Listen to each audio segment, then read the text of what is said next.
മാതൃഭൂമി ദിനപത്രത്തിൽ ഒരു വാർത്ത പ്രാധാന്യത്തോടെ വന്നു. വാർത്തയുടെ തലക്കെട്ട് നാടിന്റെ വെളിച്ചമായി മുർമു എന്ന ഒറ്റവായി. പെട്ടെന്ന് ഞാൻ കരുതി ആലങ്കാരികമായ ഒരു തലക്കെട്ടായിരിക്കും. ഇപ്പൊ പത്രങ്ങളുടെ എല്ലാ രീതി അങ്ങനെയായിട്ടുണ്ട്. തലക്കെട്ടുകൾ ആലങ്കാരികമായിട്ടാണ് പലപ്പോഴും കൂടുന്നത്. അതൊക്കെ പത്രപ്രവർത്തനത്തിന്റെ രംഗത്ത് വരുന്ന ചില മാറ്റങ്ങളാണ്. അത് ആവട്ടെ. അപ്പൊ രാജ്യത്തിന്റെ പ്രസിഡന്റായി ദ്രൗപദി മുർമു തെരഞ്ഞെടുക്കപ്പെട്ടപ്പോ ആലങ്കാരികമായ ഒരു പ്രയോഗം നടത്തിയതായിരിക്കും. നാടിന്റെ വെളിച്ചമായി മുർമു എന്ന് പറഞ്ഞത് അതായിരിക്കും എന്ന്. പക്ഷെ അല്ല, വാർത്ത വായിച്ചപ്പോൾ ആലങ്കാരികതൊന്നുമല്ല. പിന്നെന്താണ്? ദ്രൗപദി മുർമു എന്ന ഇന്ത്യയുടെ പ്രസിഡന്റ്, അവരുടെ നാട്ടിൽ വൈദ്യുതി ഇല്ല, ഇലക്ട്രിസിറ്റി ഇല്ല. അപ്പൊ ഇവർ പ്രസിഡന്റായി തെരഞ്ഞെടുക്കപ്പെട്ടപ്പോ ആ നാടിനൊരു പ്രത്യേക പരിഗണന നൽകി അങ്ങോട്ടേക്ക് വൈദ്യുതി എത്തിച്ചു. അപ്പൊ അങ്ങനെ ചില പ്രത്യേക പ്രവർത്തനമൊക്കെ നടക്കും. ഇപ്പൊ ഇന്ത്യൻ പ്രസിഡന്റ് ഇവിടെ എവിടെയെങ്കിലും വരുന്നുണ്ടെങ്കിൽ അവിടുത്തെ റോഡൊക്കെ കാണാൻ പെട്ടെന്ന് അങ്ങ് ശരിയാക്കും. അതിന് പ്രത്യേക ഫണ്ടൊക്കെ കൊടുത്ത് അങ്ങനെ ചെയ്യുന്ന ചില പ്രവർത്തനങ്ങളൊക്കെ കാണും. അപ്പൊ പ്രസിഡന്റായി ദ്രൗപദി മുർമു തെരഞ്ഞെടുക്കപ്പെട്ടപ്പോ ആ നാട്ടിൽ വൈദ്യുതി എത്തിക്കാൻ അധികൃതർ തീരുമാനിച്ചു. അപ്പൊ ഇലക്ട്രിക് പോസ്റ്റുകളൊക്കെ സ്ഥാപിച്ചു, ലൈൻ വലിച്ചു. അങ്ങനെ ആദ്യമായിട്ട് ആ ഗ്രാമത്തിൽ വൈദ്യുതി എത്തി. ആളുകൾക്ക് അതൊരു ഭയങ്കര അത്ഭുതമായിരുന്നു. സ്വിച്ചിട്ടാൽ കത്തുന്ന വിളക്ക് ആദ്യമായിട്ട് കാണുകയാണ് അവർ. അതിന്റെ വെളിച്ചമൊക്കെ വന്നപ്പോൾ ആളുകളൊക്കെ ഒത്തുകൂടി ആ നാട്ടിലൊരു വലിയ ആഘോഷമായിട്ട് അത് മാറി. ആദ്യമായി വൈദ്യുതി ദീപം കാണും, വൈദ്യുതിയുടെ വെളിച്ചം കാണും. അതാണ് ഇന്ത്യ. മനസ്സിലായി? എന്താണ് വൈദ്യുതി എന്നറിയാത്ത, ശാസ്ത്ര സാങ്കേതിക രംഗങ്ങളിലെ വലിയ വിസ്ഫോടനങ്ങൾ കേട്ടുകേൾവി പോലും ഇല്ലാത്ത സാഹചര്യങ്ങളിൽ ജീവിക്കുന്ന ജനങ്ങളാണ് ഇന്ത്യയിലെ പല സംസ്ഥാനങ്ങളിലെയും ഗണ്യമായ വിഭാഗം ജനങ്ങൾ. അവിടെയാണ് കേരളം സമ്പൂർണ്ണ വൈദ്യുതീകരണം യാഥാർത്ഥ്യമായ സംസ്ഥാനം, യാഥാർത്ഥ്യമായ ആദ്യത്തെ ഇന്ത്യൻ സംസ്ഥാനം. രണ്ടാമത്തെ സംസ്ഥാനം ഏതാണ്? രണ്ടാമത്തെ സംസ്ഥാനം ഇല്ല. ആദ്യത്തേതേ ഉള്ളൂ, പിന്നെ ഇല്ല.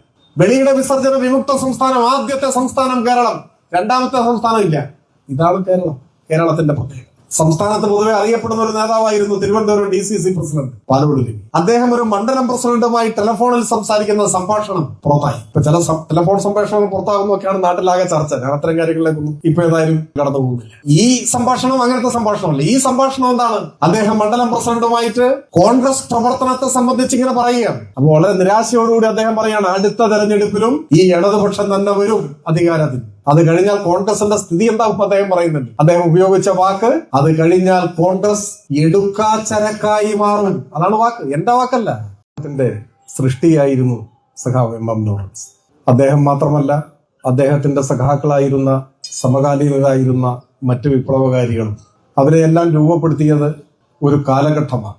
തീർച്ചയായും ബ്രിട്ടനെതിരായ സ്വാതന്ത്ര്യ സമരത്തിന്റെ കാലം, ദേശീയ പ്രസ്ഥാനത്തിന്റെ സ്വാധീനം എല്ലാ വിഭാഗം ജനങ്ങളെയും, പ്രത്യേകിച്ച് അക്കാലത്തെ യുവജനങ്ങളെ ആവേശഭരിതരാക്കിയ ഒരു ഘട്ടം. പിന്നീട് കോൺഗ്രസിനകത്ത് സോഷ്യലിസ്റ്റ് പ്രസ്ഥാനം ശക്തിപ്പെട്ടു വന്നതും കമ്മ്യൂണിസ്റ്റ് പാർട്ടി തന്നെ രൂപം കൊണ്ടതുമെല്ലാമായ ചരിത്ര സന്ദർഭങ്ങൾക്ക് സാക്ഷിയും സഖാവുമായി ജീവിക്കാൻ കഴിഞ്ഞ ഒരാളായിരുന്നു സഖാവ് M.M. ലോറൻസ്. നമുക്കറിയാം, ഇന്നത്തേതുപോലെയല്ല ആ കാലം കമ്മ്യൂണിസ്റ്റ് ആശയങ്ങളെ സ്വീകരിച്ചത്. ഇന്ന് കേരളത്തിൽ അധികാരത്തിലിരിക്കുന്ന ഗവൺമെന്റിന് നേതൃത്വം കൊടുക്കുന്ന പാർട്ടിയാണ് നമ്മുടെ പാർട്ടി. അതുതന്നെ കേരളത്തിന്റെ ചരിത്രത്തിൽ പുതിയൊരു അധ്യായം രചിച്ചുകൊണ്ട് ഇടതുപക്ഷ തുടർഭരണത്തിന് സാക്ഷ്യം വഹിക്കുന്ന ഒരു ജനതയാണ് നാം.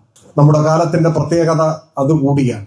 എന്നാൽ സഖാവ് M.M. ലോറൻസിനെ പോലെയുള്ളവർ രാഷ്ട്രീയ പ്രവർത്തനം ആരംഭിക്കുന്ന ഘട്ടം, അത് പുതിയ തലമുറയ്ക്ക് ഒരുപക്ഷെ സങ്കല്പിക്കാൻ പോലും പ്രയാസമുള്ളത്ര ക്ലേശപൂർണമായ കഠിനമായ അടിച്ചമർത്തലുകളെ നേരിടേണ്ടി വന്ന അങ്ങേയറ്റം യാതനാനിർഭരമായ ഒരു കാലമായിരുന്നു. കമ്മ്യൂണിസ്റ്റ് എന്ന് കേട്ടാൽ തന്നെ വെടിവെച്ചു കൊല്ലുന്ന ഒരു കാലം നമ്മുടെ നാട്ടിലുണ്ടായി. ആദ്യകാലത്ത് ബ്രിട്ടൻ, സ്വാതന്ത്ര്യാനന്തരം കോൺഗ്രസ് ഗവൺമെന്റ്, ഇവിടുത്തെ ജന്മിമാർ, അവരുടെ കൂലിപ്പട്ടാളമായി നിന്ന ഗുണ്ടാ സംഘം, ഇവരോടെല്ലാം ഏറ്റുമുട്ടിയാണ് കമ്മ്യൂണിസ്റ്റ് പ്രസ്ഥാനം കേരളത്തിൽ ഇന്നു കാണുന്ന രൂപത്തിലേക്ക് വളർന്നു വന്നത് എന്ന് നാം കാണും. ഇപ്പോഴും കമ്മ്യൂണിസ്റ്റ് പാർട്ടിക്കെതിരായി ശക്തമായ ആക്രമണങ്ങൾ നടക്കുന്നുണ്ട്. പക്ഷെ ആക്രമണങ്ങളിലധികവും മാധ്യമങ്ങളിലൂടെയും മറ്റുമുള്ള ആക്രമണങ്ങളാണ്. അത് ദൈനംദിന രാഷ്ട്രീയ പ്രവർത്തനത്തിന്റെ ഭാഗമായി നമ്മളെല്ലാം കാണുകയും മനസ്സിലാക്കുകയും അനുഭവിക്കുകയും ചെയ്യുന്നവരാണ്. അപ്പോൾ പലരും രോഷാകുലരാവും. എന്തൊരു അന്യായമാണ്, എന്തൊരു അനീതിയാണ് കമ്മ്യൂണിസ്റ്റുകാർക്കെതിരെ, ഗവൺമെന്റിനെതിരെ ഒക്കെ ഇവിടുത്തെ മാധ്യമങ്ങൾ ചെയ്യുന്നത് എന്ന് രോഷം കൊള്ളുന്നവരുണ്ടാവും. എന്നാൽ മുൻപ് അതിൽ നിന്നും ഏറെ വ്യത്യസ്തമായ വിധത്തിൽ നിഷ്ഠൂരമായ കായികാക്രമണങ്ങളുടേതായ ഒരു കാലം ഉണ്ടായി. ഇപ്പൊ അതേപോലെ ഉണ്ട് എന്ന് പറഞ്ഞുകൂടാ. അതാണ് ഞാൻ പറഞ്ഞത്, കമ്മ്യൂണിസ്റ്റ് എന്ന് കേട്ടാൽ തന്നെ വെടിവെച്ച് കൊല്ലുന്ന ഒരു കാലം, അങ്ങനെ ഒരു കാലം നമുക്കിപ്പോൾ സങ്കല്പിക്കാൻ കഴിയും. വോട്ട് ചെയ്തതിന് കമ്മ്യൂണിസ്റ്റുകാരെ തെരഞ്ഞു പിടിച്ചു കൊന്ന ഒരു കാലമുണ്ട്. 1957 കേരളത്തിൽ സഖാവ് EMSന്റെ നേതൃത്വത്തിൽ ആദ്യത്തെ കമ്മ്യൂണിസ്റ്റ് ഗവൺമെന്റ് അധികാരത്തിൽ വരുന്നു. 1957 ഏപ്രിൽ 5. പക്ഷെ ആ ഘട്ടത്തിലും കമ്മ്യൂണിസ്റ്റ് വിരുദ്ധ വേട്ട ഇവിടെ ശക്തമാണ്. 57 ഗവൺമെന്റിനെ നെഹ്റു ഗവൺമെന്റ് അധികാര ദുർവിനിയോഗം നടത്തി ജനാധിപത്യ വിരുദ്ധമായി പിരിച്ചുവിട്ട അനുഭവം നമുക്കറിയാം. 59 ആ ഗവൺമെന്റിനെ വിമോചന സമരത്തെ തുടർന്ന് പിരിച്ചുവിടുന്നു. പിന്നീട് കേരളത്തിൽ തെരഞ്ഞെടുപ്പ് നടക്കുന്നത് 60-ലാണ്. 60-ൽ കോൺഗ്രസിന്റെ നേതൃത്വത്തിൽ കേരളത്തിലെ ഏറ്റവും സാധാരണക്കാരായ മനുഷ്യരെ, പട്ടിണി പാവങ്ങളെ, കുടിയാന്മാരെ, പിന്നാക്ക ജനവിഭാഗങ്ങളിൽപ്പെട്ടവരെ എല്ലാം ഭീഷണിപ്പെടുത്തുന്നു. ഭീഷണി വോട്ട് ചെയ്യാൻ പാടില്ല എന്നാണ്. ഞങ്ങളുടെ സ്ഥാനാർത്ഥിക്ക് വോട്ട് ചെയ്യണം എന്നല്ല, നിങ്ങൾ വോട്ട് ചെയ്യാനേ പാടില്ല. അതെന്തുകൊണ്ടാണ് അങ്ങനെ ഒരു ഭീഷണി? 1987 അധികാരത്തിൽ വന്ന ഗവൺമെന്റ് നമ്മുടെ രാജ്യത്തിന്റെ ചരിത്രത്തിൽ ആദ്യമായി വിപ്ലവകരമായ ഒരു പരിഷ്കാരത്തിന് തുടക്കമിടുകയാണ്. അതാണ് കുടിയൊഴിപ്പിക്കൽ നിരോധന നിയമം. ലക്ഷക്കണക്കിന്, ദശലക്ഷക്കണക്കിന് വരുന്ന കേരളത്തിലെ തലചായ്ക്കാൻ ഒരിടമില്ലാത്ത നിസ്വരായ ദരിദ്രരായ മനുഷ്യർ, ഒരു പിടി മണ്ണ് പോലും സ്വന്തമായിട്ടില്ലാത്തവർ, മരിച്ചു കഴിഞ്ഞാൽ മൃതശരീരം മറവ് ചെയ്യാൻ പോലും സ്വന്തമായി ഭൂമിയില്ലാതെ നരകയാതന അനുഭവിക്കുന്നവർ, അവരുടെ എല്ലാം ജീവിതത്തിൽ ഒരു പുതിയ പ്രതീക്ഷ നൽകിക്കൊണ്ടാണ് കുടിയൊഴിപ്പിക്കൽ നിരോധന നിയമം കൊണ്ടുവരുന്നത്. അങ്ങനെയാണ് കേരളത്തിലെ ഭൂരഹിതരായ ദരിദ്ര ലക്ഷങ്ങൾക്ക് ഒരു തുണ്ട് ഭൂമി സ്വന്തമായി കിട്ടുന്നു. അതിന് തുടക്കം സ്വാഭാവികമായും ആ വിഭാഗങ്ങളിൽപ്പെട്ടവർ, പാവപ്പെട്ടവർ, തൊഴിലാളികൾ, പിന്നാക്ക ജനവിഭാഗങ്ങളിൽപ്പെട്ടവർ, അവരെല്ലാം കുറച്ച് ചുമയുണ്ടത്, അവരെല്ലാം കമ്മ്യൂണിസ്റ്റുകാരിൽ വിശ്വാസമർപ്പിക്കുകയാണ്. ഞങ്ങളുടെ താല്പര്യങ്ങളെ സംരക്ഷിക്കുന്ന പാർട്ടിയാണിത്, ഞങ്ങളോടൊപ്പം ഏത് പ്രതിസന്ധിയിലും നിലയുറപ്പിക്കുന്ന ഒരു സർക്കാരാണ് കമ്മ്യൂണിസ്റ്റുകാരുടേത് എന്ന ബോധ്യം അനുഭവങ്ങളുടെ അടിസ്ഥാനത്തിൽ ആ ജനതയ്ക്കുണ്ടാകുക. അപ്പോ കർഷക തൊഴിലാളിയായ ഒരു മനുഷ്യൻ, പട്ടികജാതിക്കാരനായ ഒരാൾ, മറ്റ് പിന്നാക്ക വിഭാഗങ്ങളിൽപ്പെട്ട ഒരാൾ പോളിംഗ് ബൂത്തിൽ പോയാൽ തന്റെ താല്പര്യങ്ങളെ സംരക്ഷിക്കുന്ന കമ്മ്യൂണിസ്റ്റ് പാർട്ടിക്ക് വോട്ട് ചെയ്യും എന്ന കാര്യം ഉറപ്പാണ്. അപ്പോ ഇങ്ങനെയുള്ള വിഭാഗങ്ങളിൽപ്പെട്ടവരുടെ എല്ലാം വീടുകളിൽ കയറിയുള്ള ഭീഷണി വോട്ട് ചെയ്യാൻ പോകരുത് എന്നാണ്. അതായിരുന്നു 60-ലെ തെരഞ്ഞെടുപ്പിന്റെ ഒരു പ്രത്യേകത. അതായിരുന്നു ആ ഭീഷണിയെ വകവയ്ക്കാതെ വോട്ട് ചെയ്തതിനാണ് ആലപ്പുഴയിൽ വെൺമണി ചാത്തനെ കൊന്നത്, നീലിമംഗലം ദാമോദരനെ, കോട്ടൂർ കുഞ്ഞുകുഞ്ഞിനെ, എത്ര പേരെ കൊന്നു കേരളത്തിന്റെ ചരിത്രമാണ്. കോൺഗ്രസിനെ ഇപ്പോഴും വിശേഷിപ്പിക്കാറ് ജനാധിപത്യ പാർട്ടി എന്നാണ്. ജനാധിപത്യവാദികളായ കുറെ ആളുകൾ കോൺഗ്രസിൽ ഉണ്ടാവും, അതിൽ സംശയമില്ല. എന്നാൽ ജനാധിപത്യ പാർട്ടി എന്ന് മേനി നടിക്കുന്ന കോൺഗ്രസ് ആണ് വോട്ടവകാശം വിനിയോഗിച്ചതിന് ഈ കേരളത്തിൽ നിരവധി മനുഷ്യരെ കൊന്നു തള്ളിയത് എന്നത് ഈ നാടിന്റെ ചരിത്രത്തിന്റെ ഭാഗമാണ്. അങ്ങനെ എന്തെല്ലാം അനുഭവങ്ങളെ നേരിടേണ്ടി വന്നു കേരളത്തിലെ കമ്മ്യൂണിസ്റ്റ് പാർട്ടിക്ക്. നമ്മുടെ രാജ്യം സ്വതന്ത്ര പരമാധികാര റിപ്പബ്ലിക്കായി മാറിയത് 1950-ലാണ്. എല്ലാവർക്കും അറിയാം. ജനുവരി 26 റിപ്പബ്ലിക് ദിനം. ഇന്ത്യ റിപ്പബ്ലിക് ആയതിന്റെ 15-ാം നാളാണ് സേലം സെൻട്രൽ ജയിൽ അനക്സിനുള്ളിൽ 22 കർഷക സമര സേനാനികളെ വെടിവെച്ചു കൊന്നത്. അതിലേറെയും പേർ വടക്കേ മലബാറുകാരായി. കർഷകരെ സംഘടിപ്പിച്ചു എന്നതാണ് കുറ്റം.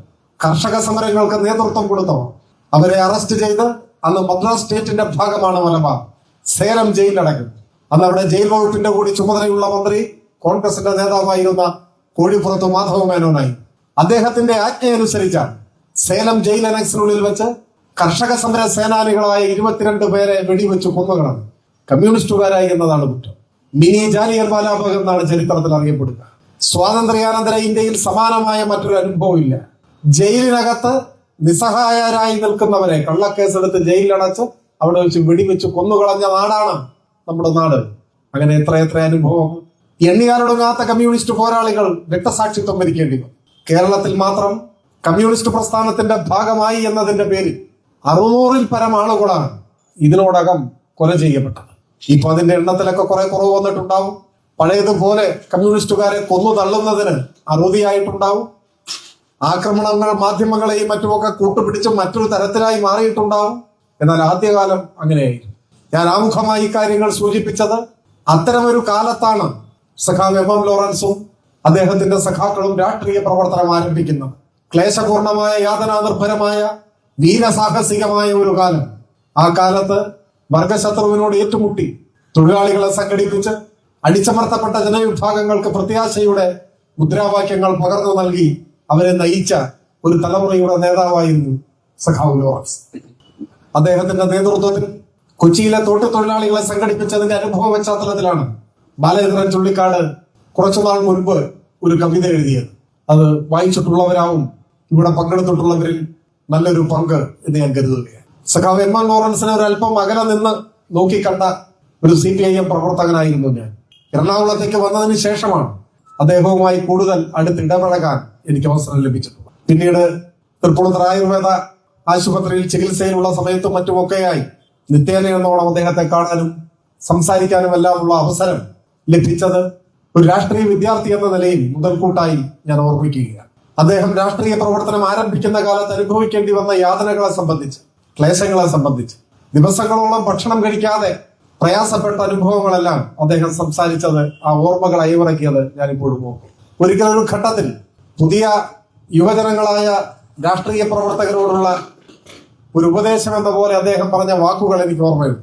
അദ്ദേഹം പറഞ്ഞു, be bold, B polite and be honest. അതായിരുന്നു അദ്ദേഹത്തിന്റെ ഒരു നിർദ്ദേശം എന്ന പോലെയുള്ള വാചകങ്ങൾ ഞാൻ ഓർമ്മിക്കുന്നു.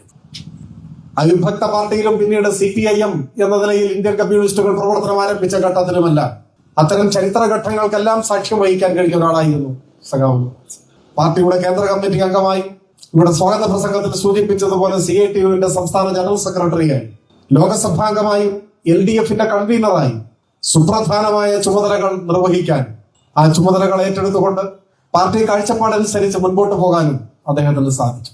95 വയസ്സ് കടന്നപ്പോഴാണ് അദ്ദേഹം നമ്മെ വിട്ടുപിരിയുന്നത് അല്ലേ? അതാണ് എന്റെ ഓർമ്മ. സാമാന്യം ദീർഘമായ ഒരു കാലം, സംഭവബഹുലമായ ഒരു കാലം, ഒരു രാഷ്ട്രീയ ജീവിതം അദ്ദേഹത്തിനുണ്ടായി. അവസാന കാലത്ത് ഒരല്പസമയം ഒഴിച്ചാൽ ബാക്കിയെല്ലാം അദ്ദേഹത്തിൻ്റെതായ നിലയിൽ കർമ്മനിരതനായിരുന്നു എന്ന് നമുക്ക് കാണാൻ കഴിയും. ഇന്ന് അദ്ദേഹത്തിന്റെ ഓർമ്മകൾക്ക് ഒരു വയസ്സ് പ്രായമാവുകയാണ്.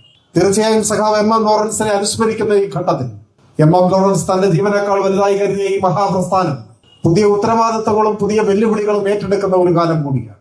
അദ്ദേഹത്തിന്റെ യൗവനകാലത്ത് അദ്ദേഹം ഉൾപ്പെടെയുള്ള ഒരു തലമുറ അനുഭവിച്ച ത്യാഗസമ്പൂർണമായ രാഷ്ട്രീയ പ്രവർത്തനത്തിന്റെ കൂടി ഭാഗമായാണ് ഇന്ന് കേരളത്തിന്റെ രാഷ്ട്രീയ നേതൃത്വമായി CPIMന് മാറാൻ സാധിച്ചിട്ടുള്ളത്. തുടക്കത്തിൽ സൂചിപ്പിച്ചതുപോലെ ചരിത്രത്തിൽ ആദ്യമായി ഇടതുപക്ഷത്തിന്റെ തുടർ ഭരണത്തിന് നേതൃത്വം കൊടുക്കാനും CPIMന് സാധിക്കും. LDF ഗവൺമെന്റ് അതിന്റെ 10ാം വർഷത്തിലേക്ക് കടക്കുകയും 10ാം വർഷത്തിലാണ് നാം ഇപ്പോൾ എത്തി നിൽക്കുന്നത്. നമ്മുടെ രാജ്യത്തെ സംബന്ധിച്ചിടത്തോളം ഏറെ സവിശേഷതകളുള്ള ഒന്നാണ് ഇന്ത്യ വർഗീയ രാഷ്ട്രീയത്തിന് കീഴടങ്ങി എന്ന ആശങ്കാജനകമായ യാഥാർത്ഥ്യം ചർച്ച ചെയ്തുകൊണ്ടിരിക്കുന്ന ഒരു കാലമാണ്. ഒരിക്കലും നമ്മുടെ രാജ്യത്ത് ഇത്തരമൊരു സാഹചര്യം ഉണ്ടാകാൻ പാടില്ലായിരുന്നു. വർഗീയതയെ അകറ്റി നിർത്തേണ്ടതാണെന്നും ഏറ്റവും വലിയ വിപത്താണ് വർഗീയതയെന്നും ദേശീയ പ്രസ്ഥാനത്തിന്റെ നേതൃത്വത്തിനും ബോധ്യമുണ്ടായി. ഇന്ത്യക്ക് സ്വാതന്ത്ര്യം കിട്ടുന്നതിന് തൊട്ട് മുൻപ് 1946 കോൺസ്റ്റിറ്റ്യൂന്റ് അസംബ്ലി രൂപീകരിച്ചപ്പോൾ ഇന്ത്യൻ ഭരണഘടനാ നിർമ്മാണ സഭയിൽ അതിന്റെ ആദ്യ ദിവസം തന്നെ സ്ഥിരം അധ്യക്ഷനായി ഡോക്ടർ രാജേന്ദ്ര പ്രസാദിനെ തിരഞ്ഞെടുത്ത ശേഷം അദ്ദേഹത്തെ അനുമോദിച്ചുകൊണ്ട് ഡോക്ടർ എസ് രാധാകൃഷ്ണൻ പ്രസംഗിക്കുന്നത്.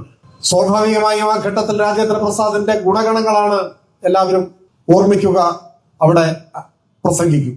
ഡോക്ടർ എസ് രാധാകൃഷ്ണൻ രാജേന്ദ്ര പ്രസാദിന്റെ ഏറ്റവും വലിയ ഗുണമായി ആ പ്രസംഗത്തിൽ പരാമർശിക്കുന്നത് സൗമ്യതയാണ്. ഇന്ത്യൻ രാഷ്ട്രീയത്തിലെ സൗമ്യ മുഖമാണ് രാജേന്ദ്ര പ്രസാദ്. ഡോക്ടർ എസ് രാധാകൃഷ്ണൻ പറയുന്നു, നമ്മുടെ കയ്യിലെ ഏറ്റവും മൂർച്ചയുള്ള ആയുധമാണ് സൗമ്യത, അതുകൊണ്ട് നമുക്ക് ആരെയും കീഴ്പ്പെടുത്താനാവും എന്നൊക്കെ അദ്ദേഹം പ്രസംഗിക്കുന്നു. ഒരു തത്വജ്ഞാനി കൂടിയായിരുന്നു ഡോക്ടർ എസ് രാധാകൃഷ്ണൻ. അദ്ദേഹത്തിന്റെ ആശയസമ്പുഷ്ടമായ പ്രസംഗം കഴിഞ്ഞ് തുടർന്ന് പ്രസംഗിക്കുന്നതിലൊരാൾ ഖാൻ അബ്ദുൾ ഗാഫർ ഖാനായി. വളരെ സംഘർഷനിർഭരമായ മാനസിക അവസ്ഥയിലാണ് ഖാൻ അബ്ദുൾ ഗാഫർ ഖാൻ ഭരണഘടനാ നിർമ്മാണ സഭയിൽ പങ്കെടുക്കുന്നത്. അദ്ദേഹം പക്ഷേ ഡോക്ടർ രാജേന്ദ്ര പ്രസാദിന്റെ ഏറ്റവും മികച്ച ഗുണമായി തന്റെ പ്രസംഗത്തിൽ ചൂണ്ടിക്കാണിച്ചത് മറ്റൊരു കാര്യമാണ്. ഖാൻ അബ്ദുൾ ഗാഫർ ഖാൻ പറഞ്ഞു, സ്ഥിരം അധ്യക്ഷനായി തെരഞ്ഞെടുക്കപ്പെട്ട രാജേന്ദ്ര പ്രസാദിന്റെ ഞാൻ കാണുന്ന ഏറ്റവും മികച്ച ഗുണം അദ്ദേഹത്തിൻ്റെതൊന്നല്ല, ഇന്ത്യയിലെ ഓരോ മനുഷ്യനും ഉണ്ടാവേണ്ട ഏറ്റവും പ്രധാനപ്പെട്ട ഗുണം അത് മറ്റൊന്നുമല്ല, ഒരു വർഗീയവാദിയാകാതിരിക്കുക എന്നതാണ്. അതാണ് ഏറ്റവും വലിയ ഗുണം. ആ ഗുണം നിങ്ങൾക്കുണ്ട് എന്നാണ് അദ്ദേഹത്തിന്റെ വാക്ക്. ഭരണഘടനാ നിർമ്മാണ സഭയുടെ ആദ്യ നാളുകളിൽ തന്നെ അതിർത്തി ഗാന്ധി എന്നറിയപ്പെടുന്ന ഡോക്ടർ ഖാൻ അബ്ദുൾ ഗാഫർ ഖാനെ പോലെ പർവ്വത സമാനമായ ഔന്നത്യമുള്ള ഒരു വ്യക്തിത്വം രാജ്യത്തെ ഓർമ്മപ്പെടുത്തിയത്, ഭരണഘടനാ നിർമ്മാണ സഭയെ ഓർമ്മപ്പെടുത്തിയത്, ഈ രാജ്യത്തെ ഓരോ മനുഷ്യരും ഉണ്ടാവേണ്ട ഏറ്റവും പ്രധാനപ്പെട്ട ഗുണം അത് വർഗീയവാദിയാകാതിരിക്കുക എന്നതാണ്. അന്ന് മുതൽ ദേശീയ നേതാക്കന്മാരിൽ എല്ലാവർക്കും വർഗീയതയുടെ വിപത്തിനെ സംബന്ധിച്ച ബോധ്യമുണ്ടായി. ദേശീയ പ്രസ്ഥാനവും ദേശീയ പ്രസ്ഥാനത്തിന്റെ നേതൃത്വത്തിലും അല്ലാതെയും നടന്ന സ്വാതന്ത്ര്യ പ്രക്ഷോഭങ്ങളുടെ ചരിത്രത്തിൽ ഉടനീളം പരിശോധിച്ച മതനിരപേക്ഷതയെ നമുക്ക് കാണാൻ പറ്റും. സമരോത്സുകമായ മതനിരപേക്ഷതയുടെ അടിത്തറ നമുക്ക് കാണാൻ പറ്റും. വർഗീയതയെ അകറ്റി നിർത്താൻ ജാഗ്രത പാലിച്ചു. അങ്ങനെയുള്ള ഒരു ചരിത്രമാണ് നമ്മുടെ രാജ്യത്തിന്റെ ചരിത്രം. എന്നാൽ ഇപ്പോ വിദ്വേഷത്തിന്റെ രാഷ്ട്രീയം രാജ്യത്തെ വർഗീയമായി ഭിന്നിപ്പിക്കാൻ ശ്രമിച്ചുകൊണ്ടിരിക്കുകയാണ്. ആ ശക്തികൾക്ക് മേൽക്കൈ വന്നിരിക്കുന്നു. ആ ശക്തികൾക്ക് ഇന്ത്യൻ രാഷ്ട്രീയത്തിൽ മേൽക്കൈ വരാൻ കോൺഗ്രസിന്റെ നേതൃത്വത്തിൽ നടന്ന രാജ്യത്തെ നടുക്കിയ അഴിമതി ഉൾപ്പെടെയുള്ള ഒരു പശ്ചാത്തലമുണ്ട്. ഞാനിപ്പോ അതിലേക്ക് കടന്നു പോകുന്നില്ല. ഏതായാലും ഒരു ദശാബ്ദത്തിലധികമായി നമ്മുടെ രാജ്യം വിദ്വേഷത്തിന്റെ രാഷ്ട്രീയത്തിന് കീഴ്പ്പെട്ടുവോ എന്ന ആശങ്ക ഉയർത്തുന്നുണ്ട്. അത്തരമൊരു ഘട്ടത്തിൽ പക്ഷേ ആ വിദ്വേഷത്തിന്റെ രാഷ്ട്രീയത്തെ ഇപ്പോഴും അതിർത്തിക്കപ്പുറത്ത് നിർത്താനുള്ള രാഷ്ട്രീയ ജാഗ്രത പുലർത്തുന്ന നാടായി കേരളം നിലനിൽക്കുകയാണ്. കേരളത്തിന്റെ നിയമനിർമ്മാണ സഭയിൽ ഇത്തരം വർഗീയ രാഷ്ട്രീയത്തിന്റെ പ്രതിനിധികളായ ഒരാൾ പോലും ഇപ്പോൾ ഇല്ല. അവർ സ്വാധീനം ഉറപ്പിക്കാനും കേരളത്തെയും ഭിന്നിപ്പിക്കാൻ വിദ്വേഷത്തിന്റെ വിത്തുകൾ വിതയ്ക്കാനുള്ള ശ്രമം നല്ലതുപോലെ നടത്തുന്നുണ്ട്. എന്നാൽ ഇപ്പോഴും അതിനെ പ്രതിരോധിച്ചു നിൽക്കുന്നു ഈ കേരളം. ആ പ്രതിരോധത്തിന്റെ പര്യായപദം എന്ന പോലെ കേരളത്തിലെ ഇടതുപക്ഷ പ്രസ്ഥാനം, കേരളത്തിലെ CPIM രാജ്യത്തെ മതനിരപേക്ഷവാദികൾക്കാകെ പ്രതീക്ഷ നൽകുന്നു. അങ്ങനെയാണ് കേരളം മുൻപോട്ട് പോകുന്നത്. എന്നാൽ ഈ ഘട്ടത്തിൽ കേരളത്തിലെ ഇടതുപക്ഷ ജനാധിപത്യ മുന്നണി ഗവൺമെന്റിനും ആ ഗവൺമെന്റിന് നേതൃത്വം നൽകുന്ന CPIM-നും എതിരായ നീക്കങ്ങൾ, രാഷ്ട്രീയ ധാർമ്മികത തെല്ലുമില്ലാത്ത നീക്കങ്ങൾ കൂടുതൽ ശക്തി ആർജിക്കാനുള്ള പുറപ്പാടില്ല. ഇപ്പൊ കേരളത്തെ സംബന്ധിച്ചിടത്തോളം നമുക്കെല്ലാം അറിയുന്ന ഒരു യാഥാർത്ഥ്യമാണ്. സമീപകാല കേരള രാഷ്ട്രീയ ചരിത്രത്തിലേക്ക് തിരിഞ്ഞു നോക്കിയാൽ അത് വ്യക്തവുമാണ്. അത് 5 വർഷം കൂടുമ്പോൾ ഭരണം മാറുന്ന, മുന്നണികളെ മാറി മാറി ഭരണത്തിലേറ്റുന്ന ഒരു രീതിയായിരുന്നു കേരളത്തിലുണ്ടായിരുന്നത്. കുറച്ചേറെക്കാലത്തെ ചരിത്രം ആ അനുഭവമാണ് നമ്മോട് പറയും. അത് കേരളത്തിന്റെ ഒരു സവിശേഷതയായി പലരും വിലയിരുത്താറുണ്ടായി. അതിന്റെ അടിസ്ഥാനത്തിൽ ചാഞ്ചാട്ടമുള്ള രാഷ്ട്രീയ മനസ്സാണ് കേരളത്തിൻ്റെതെന്ന് വിലയിരുത്തിയവരുണ്ട്. നമ്മുടെ അനുഭവം നോക്കിയാൽ എത്രമാത്രം മികച്ച നിലയിൽ ഗവൺമെന്റ് പ്രവർത്തനങ്ങൾ നടത്തിയാലും 5 വർഷം കഴിയുമ്പോൾ പ്രതിപക്ഷത്തേക്ക് മാറേണ്ട സാഹചര്യമാണ് നമുക്കുണ്ടായിരുന്നത്. അത് കേരളത്തെ ലോകത്തിന്റെ മുൻപിൽ ഏറ്റവും ബഹുമാന്യമാക്കി മാറ്റിയ ശ്രദ്ധേയമായ സാമൂഹ്യ മാറ്റങ്ങളിൽ ഒന്നായിരുന്ന സമ്പൂർണ്ണ സാക്ഷരത മുതൽ ഇങ്ങോട്ടെടുത്ത് നോക്കും, അപ്പോഴൊക്കെ അത് കാണാം. അത്തരത്തിലുള്ള വലിയ നേട്ടങ്ങളിലേക്ക് കേരളത്തെ നയിച്ചാലും പിന്നെ തെരഞ്ഞെടുപ്പ് വരുമ്പോൾ നാം പ്രതിപക്ഷത്തെ മാറും, പരാജയം. ജനകീയ ആസൂത്രണം ഉൾപ്പെടെയുള്ള നേട്ടങ്ങളൊക്കെ ഇതിന്റെ ഭാഗമായി നമുക്ക് ഓർമ്മിക്കാവുന്നതാണ്. എന്നാൽ കഴിഞ്ഞ നിയമസഭാ തെരഞ്ഞെടുപ്പിൽ കേരളത്തിന്റെ ആ പതിവ് ശീലം തെറ്റി. വീണ്ടും ഇടതുപക്ഷത്തെ തന്നെ കേരളം തിരഞ്ഞെടുത്തു. അതിന്റെ കാരണങ്ങളെല്ലാം നമ്മുടെ മുൻപിലുണ്ട്. ലോകത്തിന്റെ തന്നെ ശ്രദ്ധാകേന്ദ്രമായി കേരളത്തെ മാറ്റിയ പ്രതിസന്ധികൾ തരണം ചെയ്യുന്നതിനുള്ള മികവ്, അത് നൂറ്റാണ്ടിലെ മഹാപ്രളയമായിരുന്നാലും ലോകത്തെ മുഴുവൻ പിടിച്ചുകുലുക്കിയ കോവിഡ് മഹാമാരിയായാലും ഒക്കെ അതിനെയെല്ലാം കേരളം ധീരമായി നേരിട്ട് കീഴ്പ്പെടുത്തിയ അനുഭവം, ലോകത്തിന്റെ പാഠശാലയായി കേരളം മാറിയ അനുഭവമായി. ഇതെല്ലാം രാഷ്ട്രീയത്തിന് അതീതമായി വിലയിരുത്തപ്പെട്ടതിന്റെ കൂടി ഫലമായാണ് കൂടുതൽ തിളക്കമാർന്ന വിജയം, ചരിത്രത്തിൽ ഇടം പിടിച്ച വിജയം അഥവാ ചരിത്രം തിരുത്തിയ വിജയം കേരളത്തിലെ LDF-നുണ്ടായി. പക്ഷേ കേരളത്തിലെ പ്രതിപക്ഷം, അതിനെ നയിക്കുന്ന കോൺഗ്രസ്, അവരുടെ മുന്നണി കഴിഞ്ഞ തെരഞ്ഞെടുപ്പിൽ അധികാരത്തിൽ വരാൻ കഴിയും എന്നാണ് പ്രതീക്ഷിച്ചിരുന്നത്. പ്രതീക്ഷിക്കുകയല്ല, ഉറച്ചു വിശ്വസിച്ചിരുന്നത്.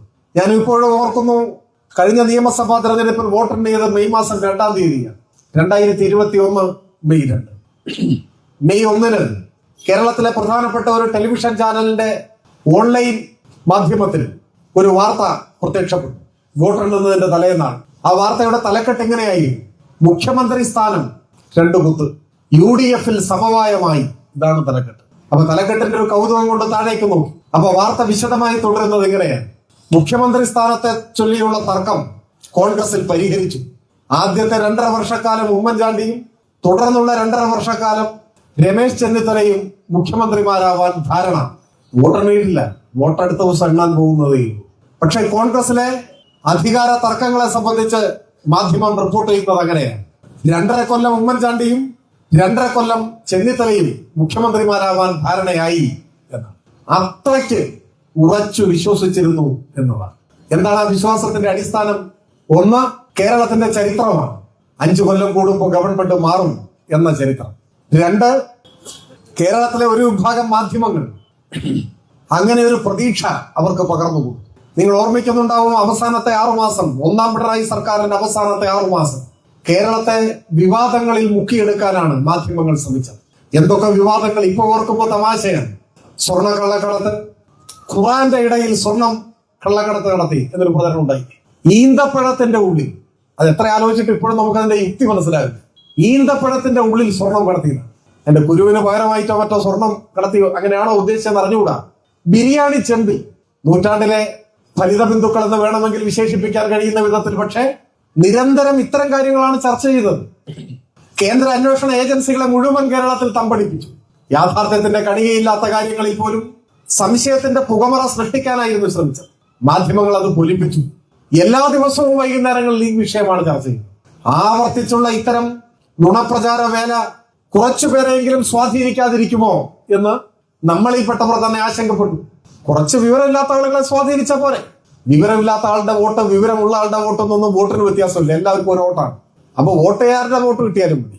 ഇത്തരം ഒരു അന്തരീക്ഷത്തിൽ എന്തായാലും ജയിക്കും എന്നായിരുന്നു UDFന്റെ പ്രതീക്ഷ. പക്ഷെ കേരളത്തിലെ ജനങ്ങൾ ഈ നാട് രാഷ്ട്രീയ പ്രബുദ്ധമാണ് എന്ന് തെളിയിക്കുന്ന വിധമാണ് വിധിയെഴുതിയത്. കൂടുതൽ തിളക്കമാർന്ന വിജയം ഇടതുപക്ഷത്തിനുണ്ടായി. പക്ഷെ അത് ഉൾക്കൊള്ളാൻ UDFന് സാധിച്ചിട്ടില്ല. കോൺഗ്രസിന്റെ നേതൃത്വത്തിന് ഒട്ടും സാധിച്ചിട്ടില്ല. അന്നു മുതൽ LDFനെ പരാജയപ്പെടുത്തുന്നതിനുള്ള വഴികൾ അന്വേഷിച്ച് നടക്കുക. തീർച്ചയായും ജനാധിപത്യ സമൂഹത്തിൽ പ്രതിപക്ഷത്തിന് വലിയ പങ്കുണ്ട്, അവർക്ക് വലിയ ഉത്തരവാദിത്വങ്ങളുണ്ട്.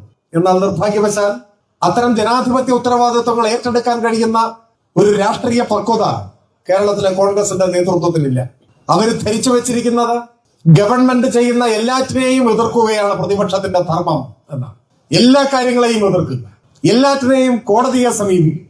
നിങ്ങൾ നോക്കൂ, കേരളത്തിലെ മാധ്യമങ്ങളുടെ പരിലാളന ഇല്ലെങ്കിൽ കേരളത്തിലെ പ്രതിപക്ഷ നേതാവും കൂട്ടരും ഇത്രമാത്രം അപഹാസ്യരാവുമായിരുന്നു ഇന്നുള്ളതിനേക്കാൾ കൂടുതൽ. ഇപ്പൊ തന്നെയാണ്, എല്ലാവർക്കും അറിയാം. പക്ഷെ മാധ്യമങ്ങളുടെ പരിലാളന കൂടി ഇല്ലായിരുന്നെങ്കിലോ? ഇപ്പൊ AI ക്യാമറ, ലോകം മുഴുവൻ AI ക്യാമറകൾ സ്ഥാപിച്ചുകൊണ്ടിരിക്കുകയാണ് ഗതാഗത രംഗത്ത്. അപകടങ്ങളില്ലാതിരിക്കാനാണ്. ഓരോ വർഷവും റോഡ് അപകടങ്ങളിൽ പൊലിയുന്നത് എത്ര ജീവനാണ്. ഇപ്പൊ എറണാകുളം ജില്ലയിൽ പോലും ആ സംഖ്യ പരിശോധിച്ചാൽ നമ്മൾ ഭയപ്പെട്ടു. ആയിരക്കണക്കിന് ആളുകൾ ഓരോ വർഷവും വാഹനാപകടങ്ങളിൽ പൊലിയുന്നു, അവരുടെ ജീവൻ പോകും. അതിൽ കൂടുതൽ ഇരുചക്ര വാഹനങ്ങളിൽ യാത്ര ചെയ്യുന്നവരാണ്.